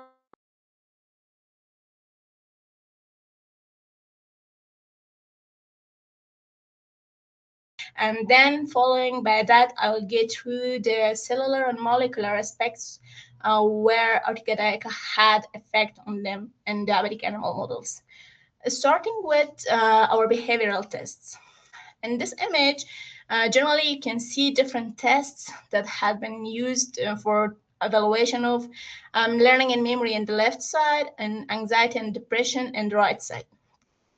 I'm gonna start with the first item and first test with the name of novel object recognition test that had been used for evaluation of recognition memory, spatial memory, and researchers in our included studies had used this test for evaluation of spatial memory, and urticarica could induce an increased discrimination index, which shows that the animal preferred to explore and spend more time for exploring the novel object instead of the old object that had been seen before, which shows a positive effect of urticarica and improvement of spatial memory. In addition to that, urticarica increase the step-3 latency and passive avoidance task. That this test has been used for evaluation of associative memory, learning and memory, and urticarica could improve associative memory. And as you can see, animal tends to stay on the light side, which associated with safety, while normally these rats tends to stay on dark side. But as they encountered the food shock, they had learned to stay on the light side more than the dark side. So it shows also the improvement effect of urticarica. In addition, Orchidec also have been used for evaluation of the recognition memory using Moore's water-maze test, which showed a reduction in escape latency that is examined by the time that it takes for the animal to reach to the quadrant that exists, the platform exists in the probe trial test or in the first phase of the test. And this reduction in escape latency shows an improvement in case of recognition memory. And also two other parameters regarding Moore's water-maze tests have been also evaluated. First, the number of crossings across the platform area, which were this quadrant, and also the time spent in the target quadrant, which shows that Ortica could improve recognition memory in this test. And here, as you can see on the right side, we have 4 other tests that is used to evaluate anxiety and depressive-like behaviors. And except elevated plasmids tests, which have been used for anxiety evaluation by the included articles, these 3 other tests have been used for depressive-related behavior evaluation. First, I'm gonna start with force swimming tests and tail suspension tests that are really close and similar to each other. And here, the researchers have evaluated the immobility time and the active time of the animal. And Ortica here could decrease the immobility time in both tests, which shows that the animals were active and want to rescue themselves from these positions that they have, which induces depressive behavior. And so overall, Ortica showed antidepressive activity and effects. And also here you can see the sucrose preference test that here we have 2 items, one water and the next item is sucrose. And a depressed animal wouldn't prefer using sucrose and prefer water instead of that. But here, based on our findings, Ortica could increase the tendency of the animal to sucrose and sugar instead of water, which shows antidepressive effect. And the last part of this image, you can see the elevated plasmids tests, which have been used for evaluation of anxiety behavior. And here, animals using Ortica tends to cross more in this open arm of this plasmids, which induces anxiety. And also, more than crossing more in this open arm, they also spend more time in this open arm instead of the closed arm, which shows that Ortica improved anxiety behavior and has anti-anxiety effects on diabetic animal models. So overall, Ortica here has shown a positive impact in both learning and memory side and also anxiety and depressive behaviors. But to cross from here and entering to cellular and molecular effects, I want to show you the general effect of diabetes mellitus in all these parts of the image, which here you can, the effects that you can find all are related to diabetes, which are contracted by Ortica in each step. I'm gonna start with the first part of this image, the effects of Ortica and cholinergic system and insulin signaling. Diabetes overall reduces antioxidants and increase oxidative damage and stress and markers. Also, it increased the blood glucose level and reduces serum insulin. And also the effects of diabetes and cholinergic system and insulin signaling were this, that it reduces the muscarinic acetylcholine receptors and their mRNA expression. Also other proteins such as CAP1, GAP43, it induces oxidative stress and nitrative stress, and it also reduces insulin receptors, its substrates, and its following signaling molecules and proteins. And one of the important points that diabetes led to is a reduction in level of glucose transporter 4 receptor, which is really necessary and is important for transportation of glucose in most parts of our body, including muscles. And Urtica by its components such as vitamins, antioxidants, or phenol compounds, flavonoids, and chemicals, and other things that it has, could counteract and reverse the diabetic-induced cholinergic system dysfunction, and also improved insulin signaling by counteracting all these options I had told you. For example, it increased GLUT4 receptor, it increased insulin receptor and its subtypes and following insulin signaling items, and also it reduced GAP1 protein, increased GAP43 protein, it reduced oxidative stress and nitrogen stress, and increased muscarinic acetylcholine receptor. In addition to this, I want to get through oxidative damage that is induced by diabetes and diabetic animal models. Here, as you can see, urticaria could inhibit and reduce the number of free radicals, such as malondialdehyde, such as superoxide, hydrogen peroxide, and these stuffs, which are really dangerous and induce damage to the neurons. And fortunately, urticaria, based on the findings shown an antioxidant effects here, and could reduce the number of ROS and cellular and neuronal damage. So it can have a neuroprotective effect.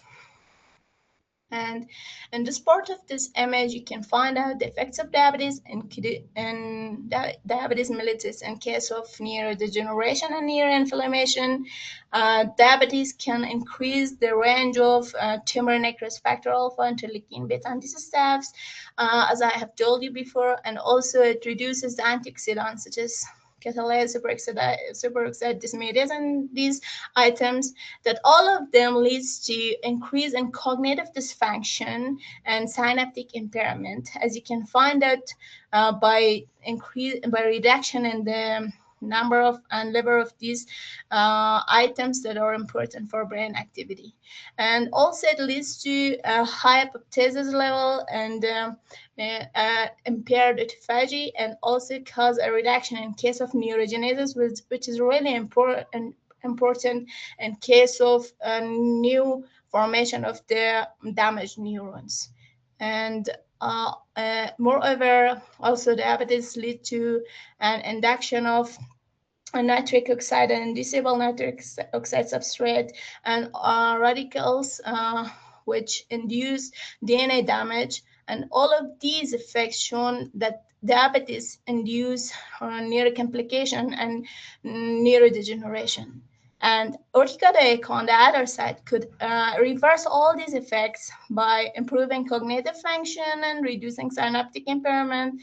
It decreases apoptosis and increased neurogenesis, and also it could help in case of reduction in cellular stress and DNA damage. And overall, it showed a positive impact here as well. And if you want to look at the last part of this image, you can find out the effects of diabetic neuroinflammation, induced histopathological changes, and also the dysfunction that takes place in mitochondria. Diabetes could induce and increase the number of astrocytes and granule cells density in different parts of the brain, including the dentate gyrus. And as normal, we need to maintain a normal level of these cells, not too more, not too less, which are both causes which are both are harmful. Both excess amount of astrocytes and granule cells and less amount of them, number of them, causes harm to the brain. And on the other hand, urticaria could maintain and help to alter the number of astrocytes and granule cells and dentate gyrus of hippocampus in the normal level. And but its effect in case of CA1 and CA3 part of hippocampus and other areas of hippocampus is not confirmed yet, and research have to be done to find out the effects of urticaria here. And in case of mitochondrial dysfunction, huge number and huge level of glucose in the blood causes increase in lipid peroxidation and induction of free radicals, which also lead to an induction of 16A dehydrogenase. And all of these things that can happen can be counteracted and reversed by urticaria intervention in diabetic animal models based on the studies that have been included. And to conclude, urticaria can have a neuroprotective effect in case of diabetic animal models, and it could help in case of cognitive improvement. It has anti-anxiety and antidepressive effects and activity by reducing harmful agents such as free radicals, nitric oxide, and DCSFs, and increasing antioxidants such as superoxide dismutase, catalase, and these kind of positive and good items in the body. And here you can find our article that have been published in Journal of Endopharmacology with the title of Neuroprotective Effects of Urticaria choline on Diabetic Animal Models, a systematic review.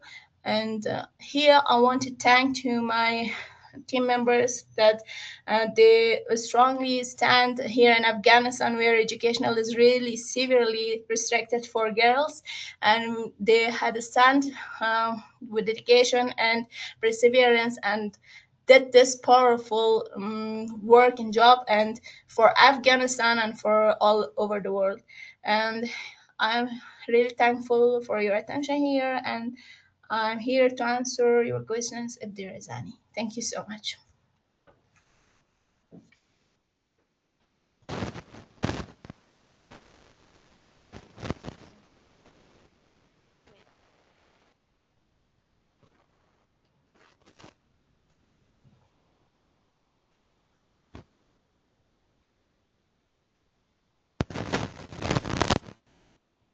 Of the no queries. Once again, thank you, Dr. Rahul, for the presence and presentation. Thank you so much for you. Okay, and by this we have come to the end of the oral presentation. Now let's move on to the video presentation. The first video presentation is from Dr. Humaira Pedas from American International University, Bangladesh. We'll be presenting the video presentation from our end. If you have any queries, you can raise the program manager. She will get back with the queries.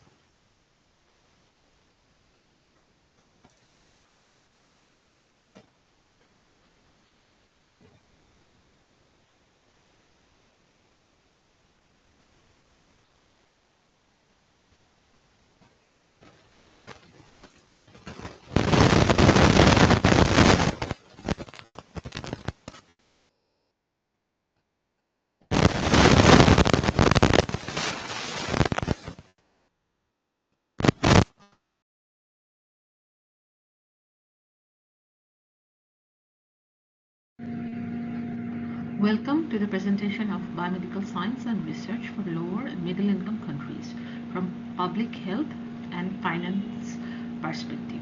I am Dr. Humaira Firdaus, Head and Associate Professor, Department of Physics, Faculty of Science and Technology.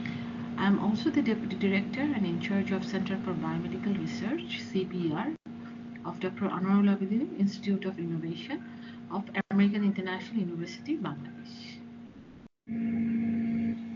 In the beginning, I would like to introduce myself. I finished my undergraduate and master's degree from the University of Dhaka in physics. I did my thesis in the field of biomedical physics, particularly in bioimpedance. In 2010, I joined in AIB, American International University, Bangladesh, in the Department of Physics. I completed my PhD in the same field from the University of Oslo, Norway in 2014. Since then, I have been serving in AIB in different positions. I was elected as Publication Secretary in Bangladesh Medical Physics Association in 2018. In the year 2025, I was included in the scientific publications of BMPA, which is Bangladesh Journal of Medical Physics, as co-editor publishing. However, I have been taking courses in the Department of Public Health focusing on physical infrastructure and hospital management since 2021. Today's paper mainly focuses on so my today's session can be divided into the following segments, such as SDGs of United Nations and BME connections, BME from public health and finance perspective,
Welcome to the presentation of biomedical science and research for lower and middle income countries from public health and finance perspective. I am Dr. Humayra Firdaus, Head and Associate Professor, Department of Physics, Faculty of Science and Technology. I am also the Deputy Director and in charge of Center for Biomedical Research, CPR, of Dr. Anwarul Abidin Institute of Innovation of American International University, Bangladesh. In the beginning, I would like to introduce myself. I finished my undergraduate and master's degree from the University of Dhaka in physics. I did my thesis in the field of biomedical physics, particularly in bioimpedance. In 2010, I joined in AIB, American International University, Bangladesh, in the Department of Physics. I completed my PhD in the same field from the University of Oslo of Norway in 2014. Since then, I have been serving in AIB in different positions. I was elected as Publication Secretary in Bangladesh Medical Physics Association in 2018. In the year 2025, I was included in the scientific publications of BMPA, which is Bangladesh Journal of Medical Physics, as co-editor publishing. However, I have been taking courses in the Department of Public Health, focusing on physical infrastructure and hospital management since 2021. Today's paper mainly focuses on biomedical research from public health perspective. So my today's session can be divided into the following segments, such as SDGs of United Nations and BME connections, BME from public health and finance perspective, case study Bangladesh, case study Africa, findings and recommendations, followed by conclusions. As we all know, there are 17 Sustainable Development Goals led by United Nations. Bangladesh is a signatory country and it wants to achieve 17 goals by 2030. We know that among these goals, there are few goals which are directly linked with biomedical science and technology as well as its professionals, namely SDG 3, SDG 4, SDG 8, SDG 9 and SDG 17. So now let's learn all those 5 SDG that are directly linked with biomedical research for the society. They are SDG 3, good health and well-being, as I mentioned a few minutes back. Here, biomedical professionals provide the technological skill in the healthcare system through R&D, new innovations, maintenance, and cost benefits, etc. SDG 4 is about quality education. It actually provides and develops skilled and well-equipped human resources, develop up-to-date syllabus for the students. SDG 8 says decent work, and economic growth. It actually benefits the entrepreneur related to biomedical science, and they play crucial role to achieve this goal. SDG 9 tells about industry, innovation, and infrastructure, which is all about our R&D and research projects. That means it establishes link between academia and health industry. It promotes local manufacturing industry, so economy gets boosted through new innovation. That also includes in SDG 8. And SDG 17 says partnership for achieving the goals through knowledge exchange and cooperation from different professionals in the similar field. Here in this presentation, as a citizen of lower and middle income country and as a researcher, I would like to focus three goals primarily. SDG 4, quality education, SDG 8, decent work and economic growth, and SDG 17, partnership for achieving the goals. When you look at the SDG 17, which says partnership for achieving the goals through knowledge, exchange and cooperation from different professionals in the similar field, but unfortunately in lower and middle income countries, lack of such partnership is present in great extent. Unless we share our knowledge with all the stakeholders, SDG 8, which says decent work and economic growth, cannot be achieved and sustained. Here now we will focus on the lack of cooperation from public health and financial perspective. We will see how lack of proper hospital maintenance, absence of Department of Clinical Engineering in the hospitals, limited fund allocation in research and development led to a serious burden on taxpayers. For LMICs and for the Global South, the challenges are even more enormous because of higher number of populations. Almost 85% of the world live in this Global South. Resources and budgets are limited for health services. However, modern day diagnosis and treatment is more technology driven. That's why healthcare service becomes more expensive day by day. Let's understand the scenario in more detail. Here I am sharing a report published by Directorate General of Health Service in March 2023. It says 238 equipments out of order at 3 major hospitals. If you go more detail to this report, you will see some 238 medical equipments at 3 major government hospitals of the country have turned out of order, and many of those cannot be used anymore. Besides, 4 ambulances have been kept idle. Such a sorry state of government hospital was found after analyzing the data from the Directorate General of Health Services. 3 hospitals are Dhaka Medical College Hospital, Shohid Sohrawardi Medical College Hospital, and Sir Solimullah Medical College and Mitford Hospital. It must be noted that all 3 are located in the capital of Bangladesh. As per the assessment of hospital authorities and the medical apparatus supply agencies, the damaged equipment in this hospital worth at least Taka 1 billion. Let's go even more detail, considering only the MRI machines.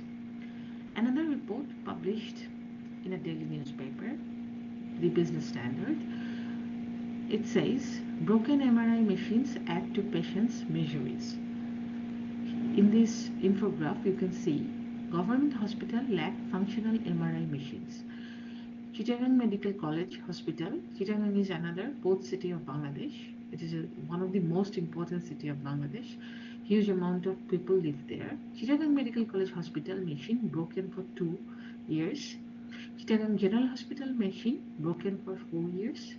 And what happens because of these out of order machines?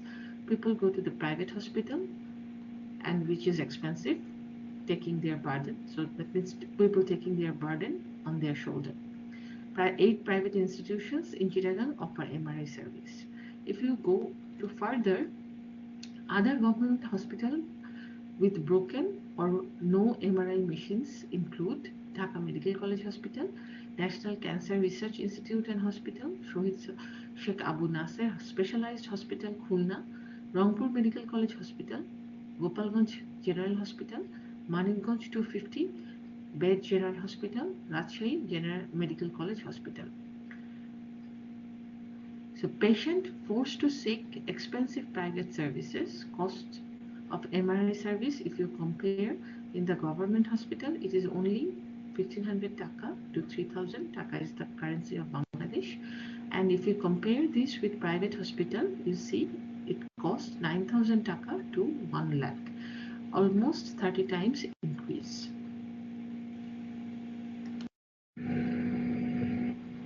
Not only Bangladesh, it is true for Africa as well. In 2024, a scientific journal was published focusing on Tanzania. It says no medical engineering policy means no sustainability in health systems. Perspective through a case of local biomedical training program in Tanzania. It says strengthening BME can pave the way towards achieving universal health coverage (UHC) and promoting more equitable healthcare. Specifically, BME has the potential to maximize the impact of universal healthcare (UHC), especially in low and middle income countries (LMICs), in relation to health system strengthening. There are few points to ponder upon. Every year, many developed nations provide assistance through different developed agencies such as NORAD, DANIDA, UK8, SIDA, Red Cross, World Bank, etc. for Health System Strengthening Program, HSS, or LMICs. But all the efforts will not reach to genuine needy people if BME professionals are not included in the health strengthening system.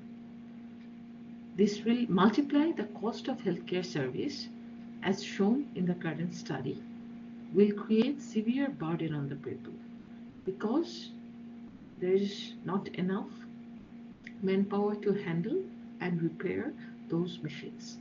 It cannot be bought several times within 5-6 years. So ultimately, that these things make SDG achievement less meaningful. So if the professionals address this issue immediately, only then the theme of this year's conference, Reimagining Biomedical Engineering for a Future World Wellness, will be fulfilled.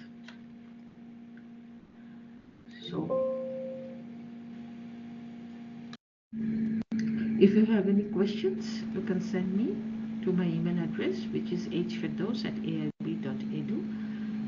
And on this note, I'd like to conclude my presentation. Thank you. Thank you to all.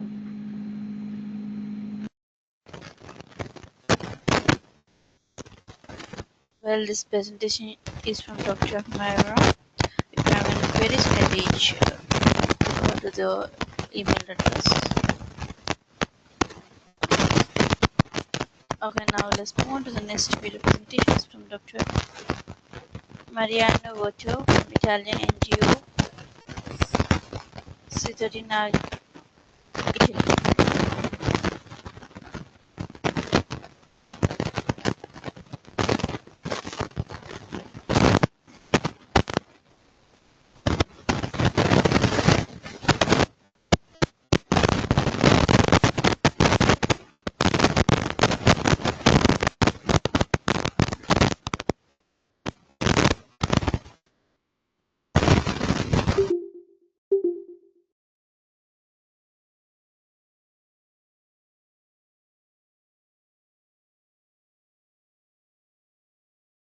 No. Well, this is the presentation from Dr. Mariano Voto. If you have any queries, you can reach the mail provided at the end of the slide.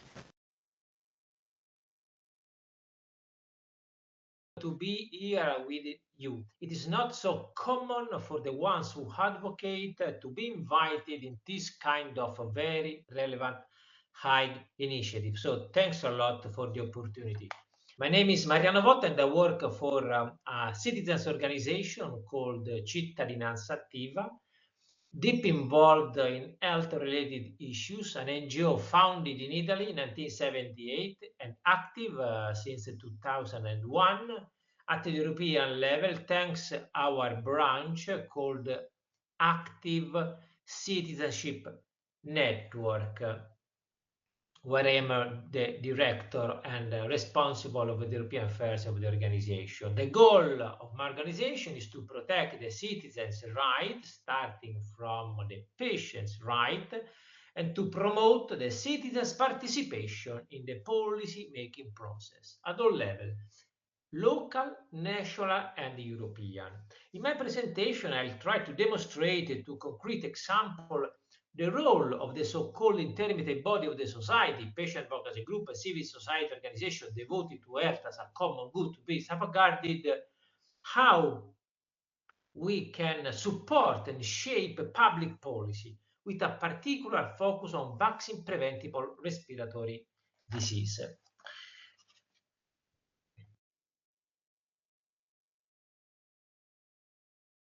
This is in line, of course, with the principles stated at all level, including European and global level, when we talk about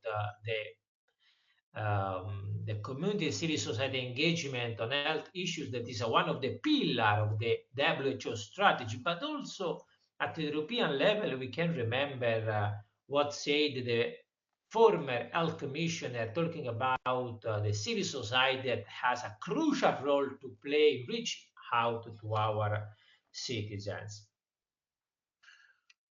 Okay, just I want to start my presentation just to reflect with one very provocative question. Europe has a beating cancer plan and a new cardiovascular health plan. Does it also need a European health plan? I personally believe that prioritizing respiratory care is not just necessary but imperative. The SARS-CoV-2 pandemic exposed the profound respiratory vulnerability of both our population and our healthcare systems. To better understand the current landscape, my organization coordinated a European qualitative survey across 19 member states. We engaged 43 organizations to evaluate progress and identify gaps in policy, service, public awareness, and preparedness for future respiratory health threats. The findings are revealing a pandemic anxiety. More than 80% of the respondents remain persistently concerned about new pandemics.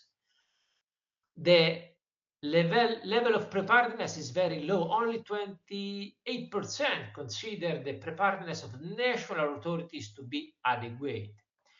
The digital stagnation, the progress in e-health is perceived as minimal by over 70% of organizations. That also highlight an uneven public communication effort, particularly for vaccine preventable respiratory disease. There is a near unanimous support for involving the pharmacist in vaccination campaign, yet civic and patient organizations remain underutilized, under-involved as a strategic partner in health communication. And when we are looking at the threats to respiratory health, financial constraint followed by the impact of air pollution and climate change are the more relevant concern. Compared with that, the long COVID is perceived as a primary concern by only 9% of respondents. So this suggests a dangerous risk of underestimation that we cannot afford or ignore.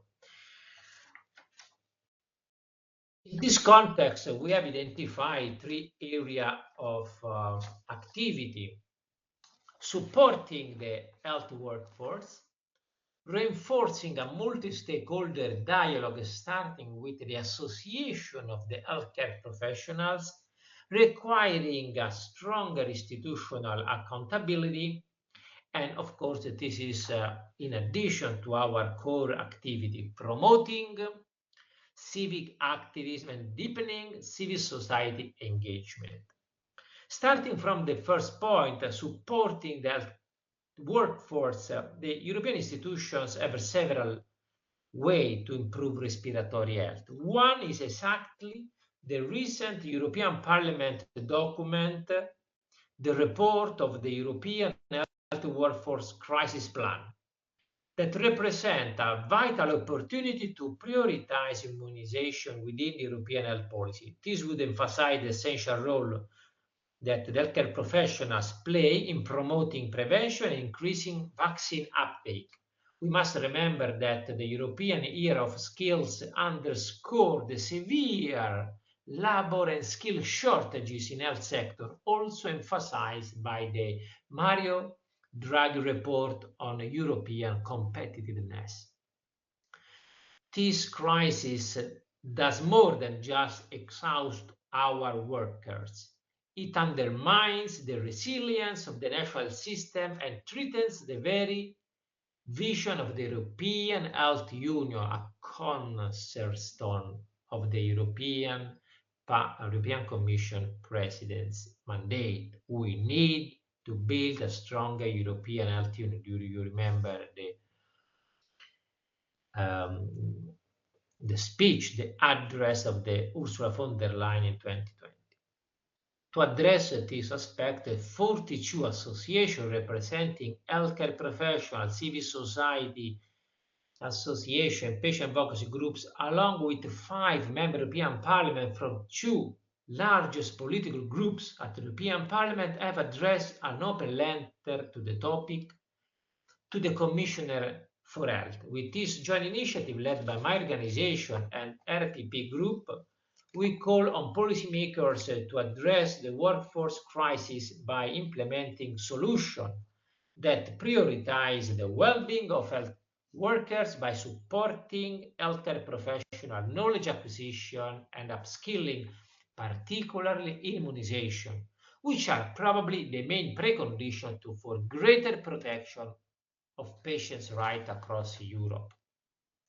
This initiative was supported by European workshop, but also by a campaign featuring representatives of 13 associations from 10 countries as testimonials under the claim supporting health workforce to strengthen patients' rights in the European Union. Here you can find a document, but also articles. However, as member of the steering group on the prevention of respiratory infection, we regret that the Parliament current health workforce crisis plan lack a comprehensive focus on preventive health strategies such as vaccination. Specifically, it fails to reflect the role of immunization against respiratory infection as a key tool for cardiovascular health. This omission is not in line with the approach taken by the European Commission in the European Safe Air Plan that later on I will talk about.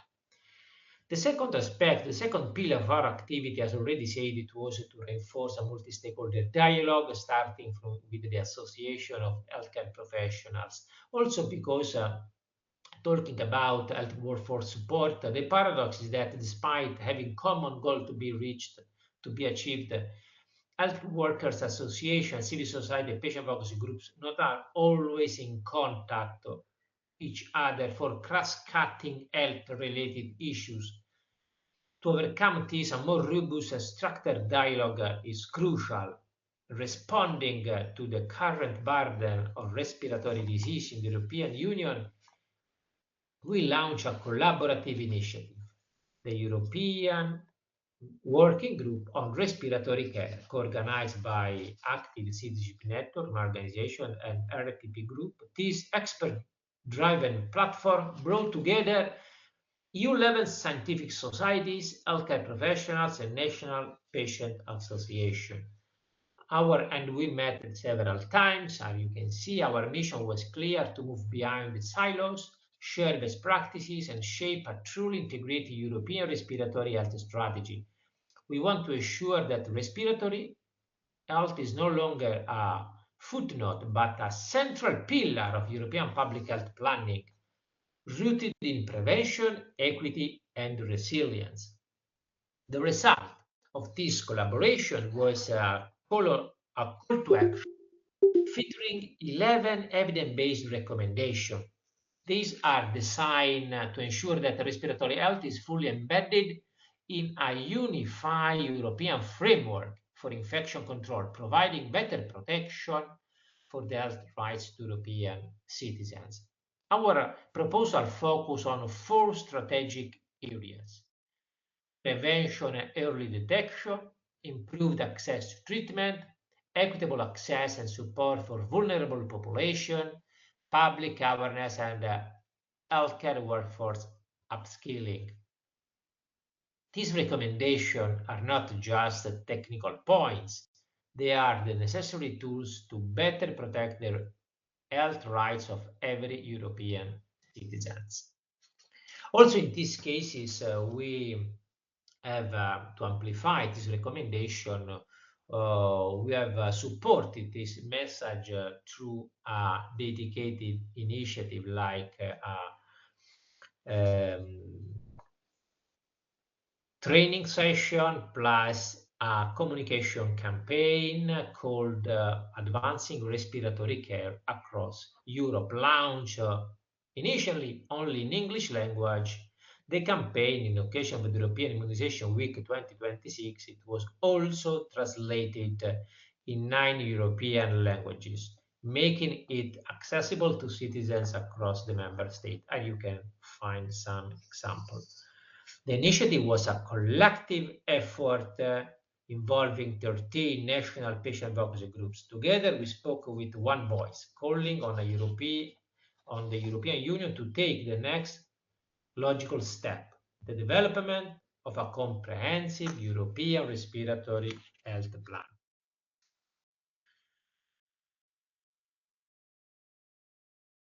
Behind this individual initiative, our commitment is further solidified through the Steering Group on Prevention of Respiratory Infection. This is a highly structured European-wide coalition bringing together 11 leading organizations representing healthcare professionals, scientists, academics, civil society, industry, all united by the goal to increase vaccination uptake for respiratory infection across Europe.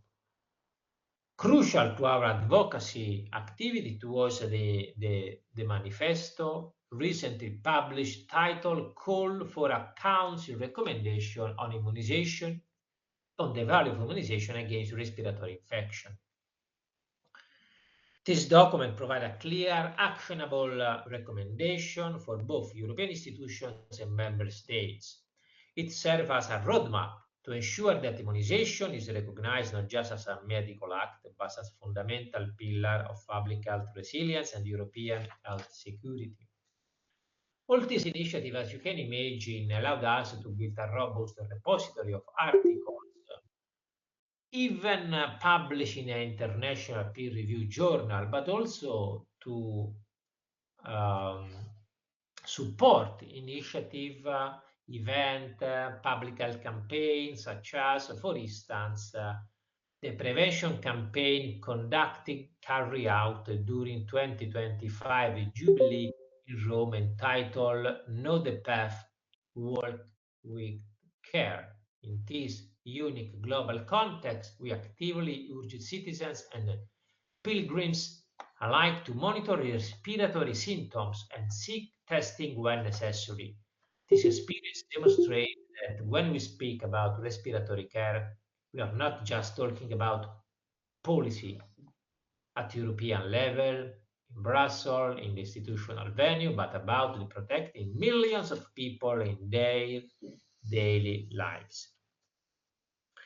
The third pillar of our activity is linked with our request in front of the European institutions to be more accountable and active in the context of respiratory care, starting with the implementation of the European Safe Earth Plan. In fact, within this framework, the European Commission has clearly stated its intention to propose a Council recommendation on vaccination as a preventive measure to cardiovascular disease. As the plan explicitly states, the Commission intends to propose a Council recommendation to promote immunization as a measure to prevent cardiovascular disease, taking a lifelong approach and tackling high-risk vulnerable groups. The proposal of a Council recommendation is written with aim to encourage all member states to report vaccination coverage data for influenza, COVID-19, respiratory syncytial virus, and pneumococcal disease, and virus infections such as herpes zoster in individuals with chronic condition, including cardiovascular disease, by 2029. Regarding this very relevant flagship initiative, on the occasion of our event organized at the European Parliament on March 2026 entitled Council Recommendation on the Value of Immunization Against Respiratory Infection, a Step Towards a European Respiratory Health Plan, we have confirmed our full commitment to collaborating with the European Commission, the European institution in general, and to urge that this proposal remains a top priority. At the same time, we are concerned that the European Parliament Subcommittee first draft report on a European cardiovascular disease strategy dated January 2026 does not yet reflect the importance of immunization against respiratory infection in preventing cardiovascular disease. This omission is not consistent with the approach already taken by the European Commission in the European Safe Earth Plan. In recent weeks, we have brought this discrepancy to the attention of several members of the European Parliament. We are particularly grateful to those who have tabled amendments, advanced amendments, to include the role of vaccination in the report, to acknowledge the upcoming Council recommendation on vaccination. We strongly hope that the role of vaccination, the important vaccination policy for cardiovascular patients, and the prevention of respiratory infection will become a key element in the next phase of the negotiation, ensuring the final report reflects a coherent and integrating approach to patient health. Including vaccination in the European Parliament final report on a European cardiovascular disease strategy would provide a significant opportunity to advance our advocacy effort and ensure that the prevention of respiratory infection becomes a political priority. Strengthening the integration of vaccination within the European Safe Earth Plan would serve a landmark example of how to align adult immunization strategy with chronic disease management across the European Union. It is about moving from fragmented intervention to a truly holistic health strategy. We are confident that the upcoming Council recommendation on vaccination against respiratory infection as a preventive measure for cardiovascular disease will demonstrate the value of multi-stakeholder collaboration, bringing together European institutions, scientific community, healthcare professional, private stakeholder, patient association, civil society organization. Ultimately, if we succeed in working effectively together, this recommendation will not just be a single policy goal, it will represent a fundamental step towards a broader, more ambitious European approach to respiratory care. With hundreds of thousands of deaths every year in the European Union linked to respiratory disease and increasing pressure from chronic conditions and antimicrobial resistance, vaccination must be fully integrated into European prevention strategy. This is a crucial moment to push for coordinated, evidence-based European action. Investing in prevention is not only a public health priority, it's also a strategic investment in the resilience and sustainability of health system, our society, and our economies. We therefore hope that the European Parliament Subcommittee final report on the European cardiovascular strategy will acknowledge the role of vaccination against respiratory infection as a tool for preventing cardiovascular disease, welcome the announced Council recommendation on vaccination against respiratory infection as a preventive measure, encourage the Commission in cooperation with the scientific society to establish a European-wide immunization coverage target across the life course, and encourage member states to report immunization coverage annually to the European Control Disease, integrating immunization, including coverage target, into their national cardiovascular disease plans.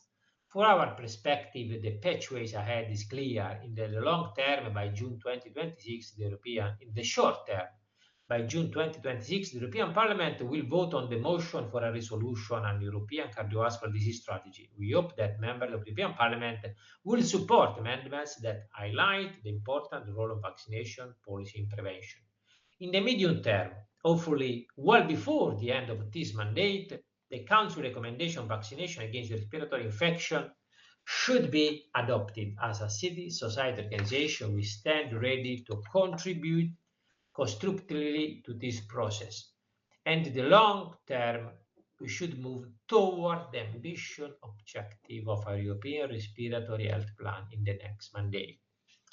In this context, the idea of establishing a European Respiratory Care Alliance involving the constituency of the vaccine preventive respiratory disease with the broader constituency of respiratory disease, lung cancer, tobacco, air pollution, etc., needs to be discussed together with all the stakeholders. Also, for this reason, we have planned a cycle of meetings across Europe, as you can see in my last slide.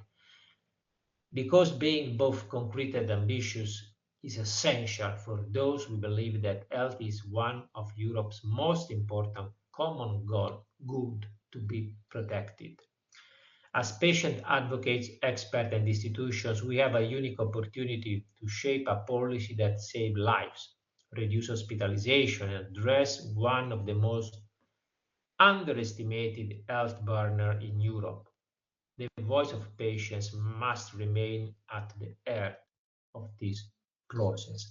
I thank you for your attention.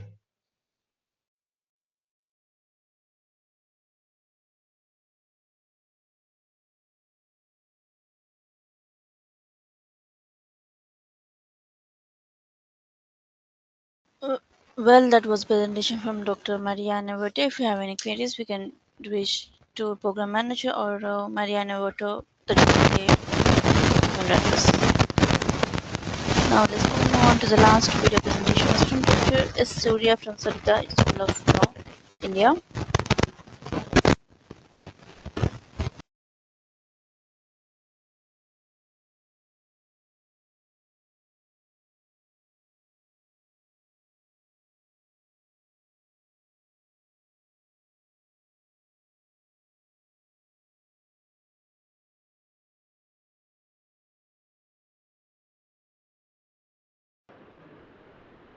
Good morning, everyone. The title of my research is Advocacy and Resilience, Psychological and Legal Dimensions of HR Policies. The author of the presentation is Surya Sitaraman, myself. I am research scholar at Savita School of Law, CMAT, Savita Institute of Medical and Technical Sciences. Advocacy and resilience is going to be one of the major concepts that we are going to concentrate. That is because we are not just facing a public health crisis, but an emotional pandemic. Post-COVID-19, global reports indicate a 25% rise in anxiety and depression. But what is more concerning is where this crisis is silently intensifying inside workplaces. Recent incidents in corporate sectors, including high-pressure environments,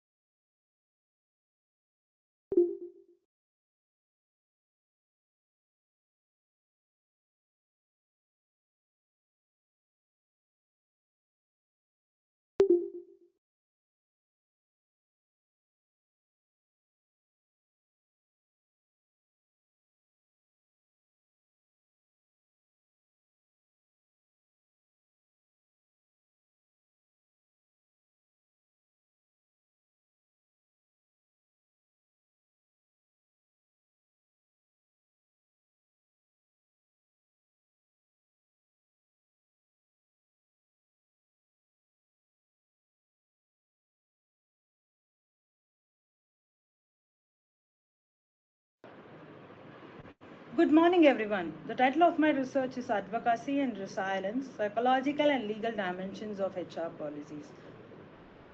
The author of the presentation is Surya Sitaraman, myself. I am research scholar at Savita School of Law, CMAT, Savita Institute of Medical and Technical Sciences. I am advocacy and resilience is going to be one of the major concepts that we are going to concentrate. That is because we are not just facing a public health crisis, but an emotional pandemic.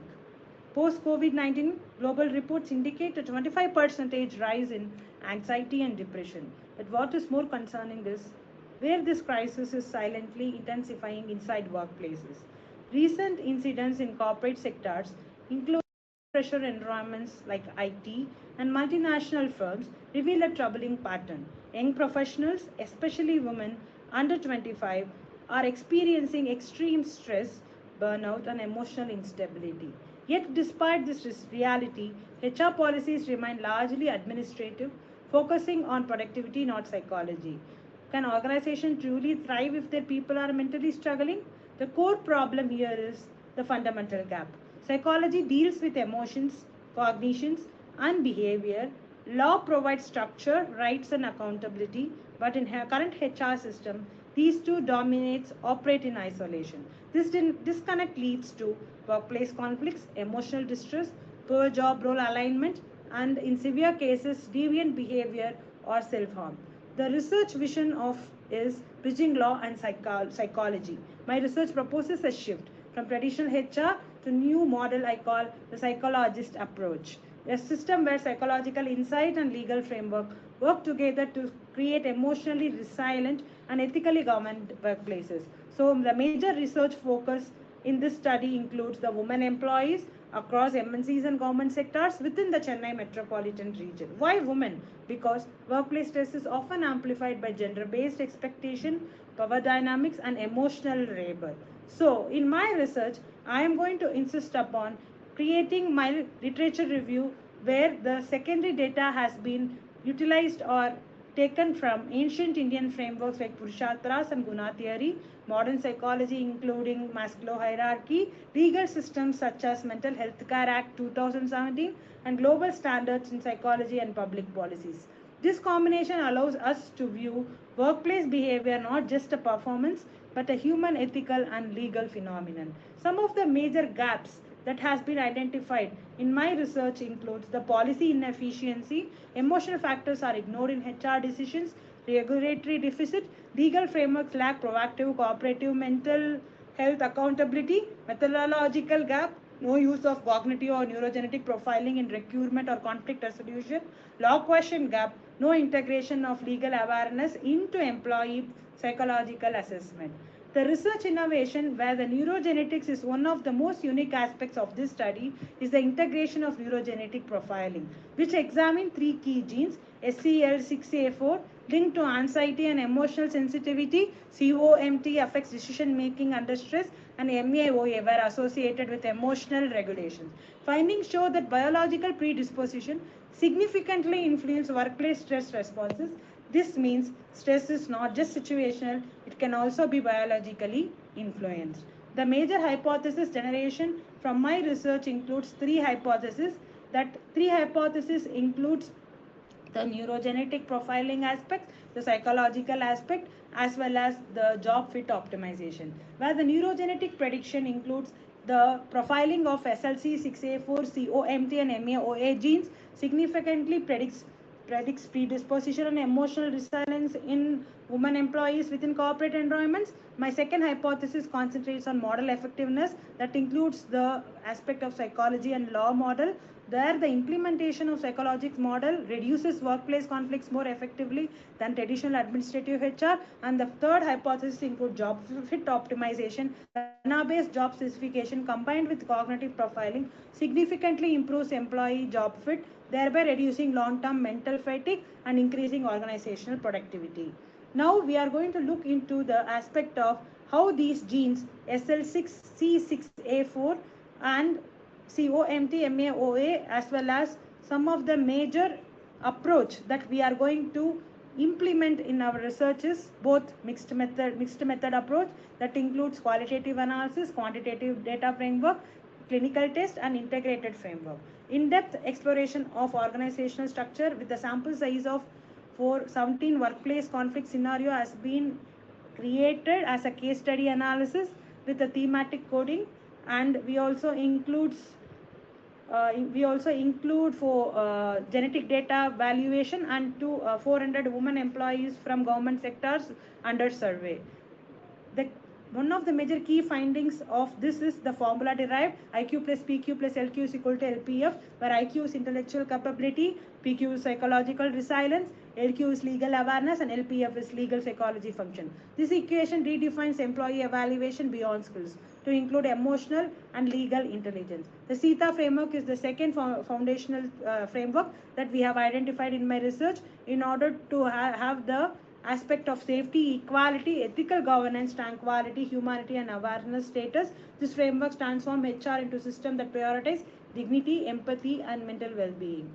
The final thing which you are going to look upon is psychologist role, where Sikh psychology and legal officer would create a bridge a gap between the HR, psychology, and law, and identify emotional conflicts early, protect sensitive data like genetic information, and also reduce litigation through internal resolution. And the clinical test output using derivation of how much stress the employee is going utilizing the SLC6A4 COMT stress genes that includes the variations in the region that correlate with increased vulnerability, anxiety, flexibility and emotional stability, and reactive aggression and emotional dysregulation in stressful corporate environments that has been utilized or faced by the woman in the work setting and the environment based upon the workplace conditions and policies.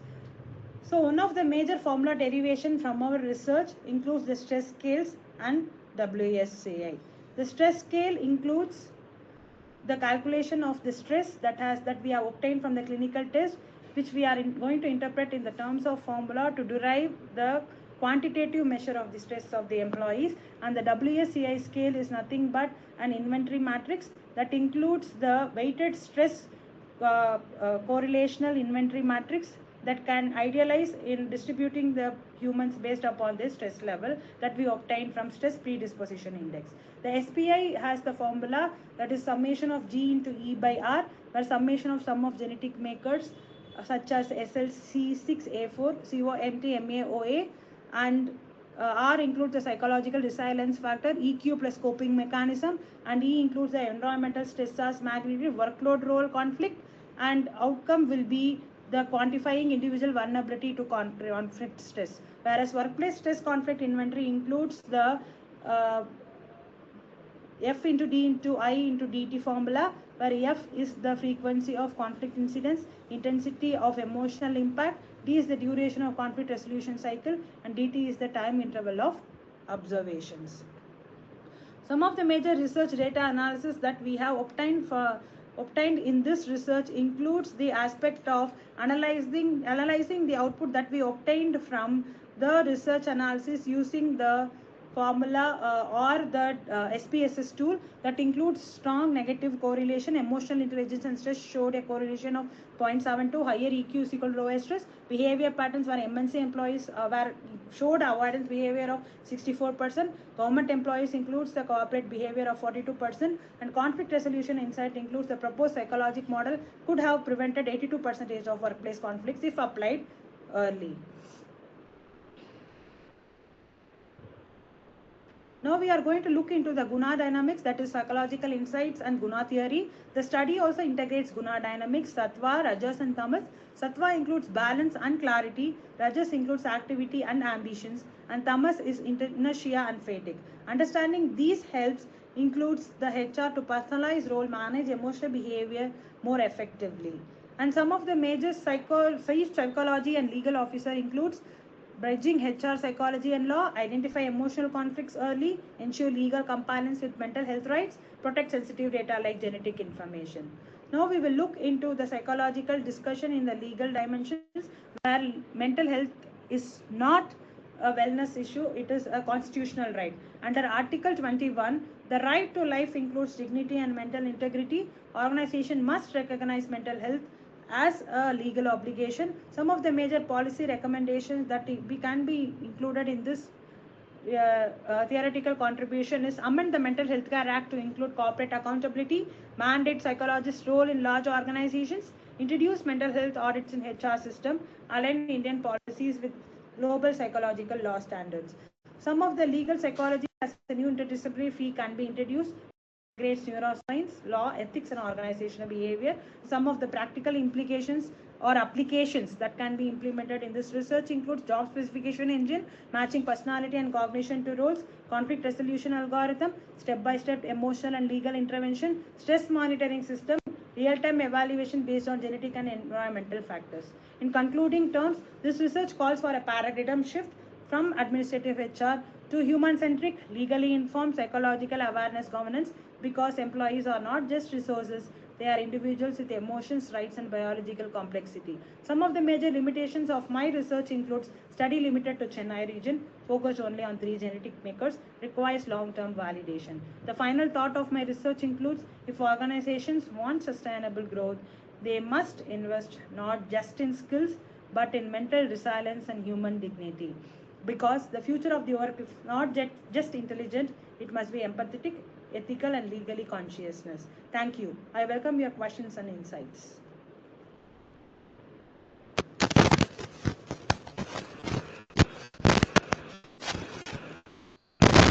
Was a presentation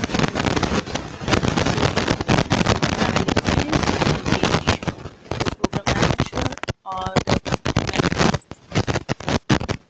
professor.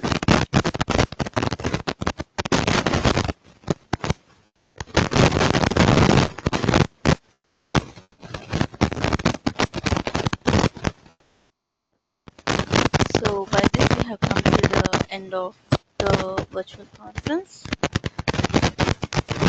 and simultaneously we are going to successfully complete the live ceremony. We have been fortunate to have a great dignitaries from academic institutes and other areas with us. We will be glad and thankful if you could join us in our next conference in person or virtually. The dates will be informed to you by email. Also, we request you to provide with or share your valuable opinion or feedback with us. For any further question or queries, you will mail to the concerned program manager. The certificate will be emailed to you shortly. Thank you and have a nice day.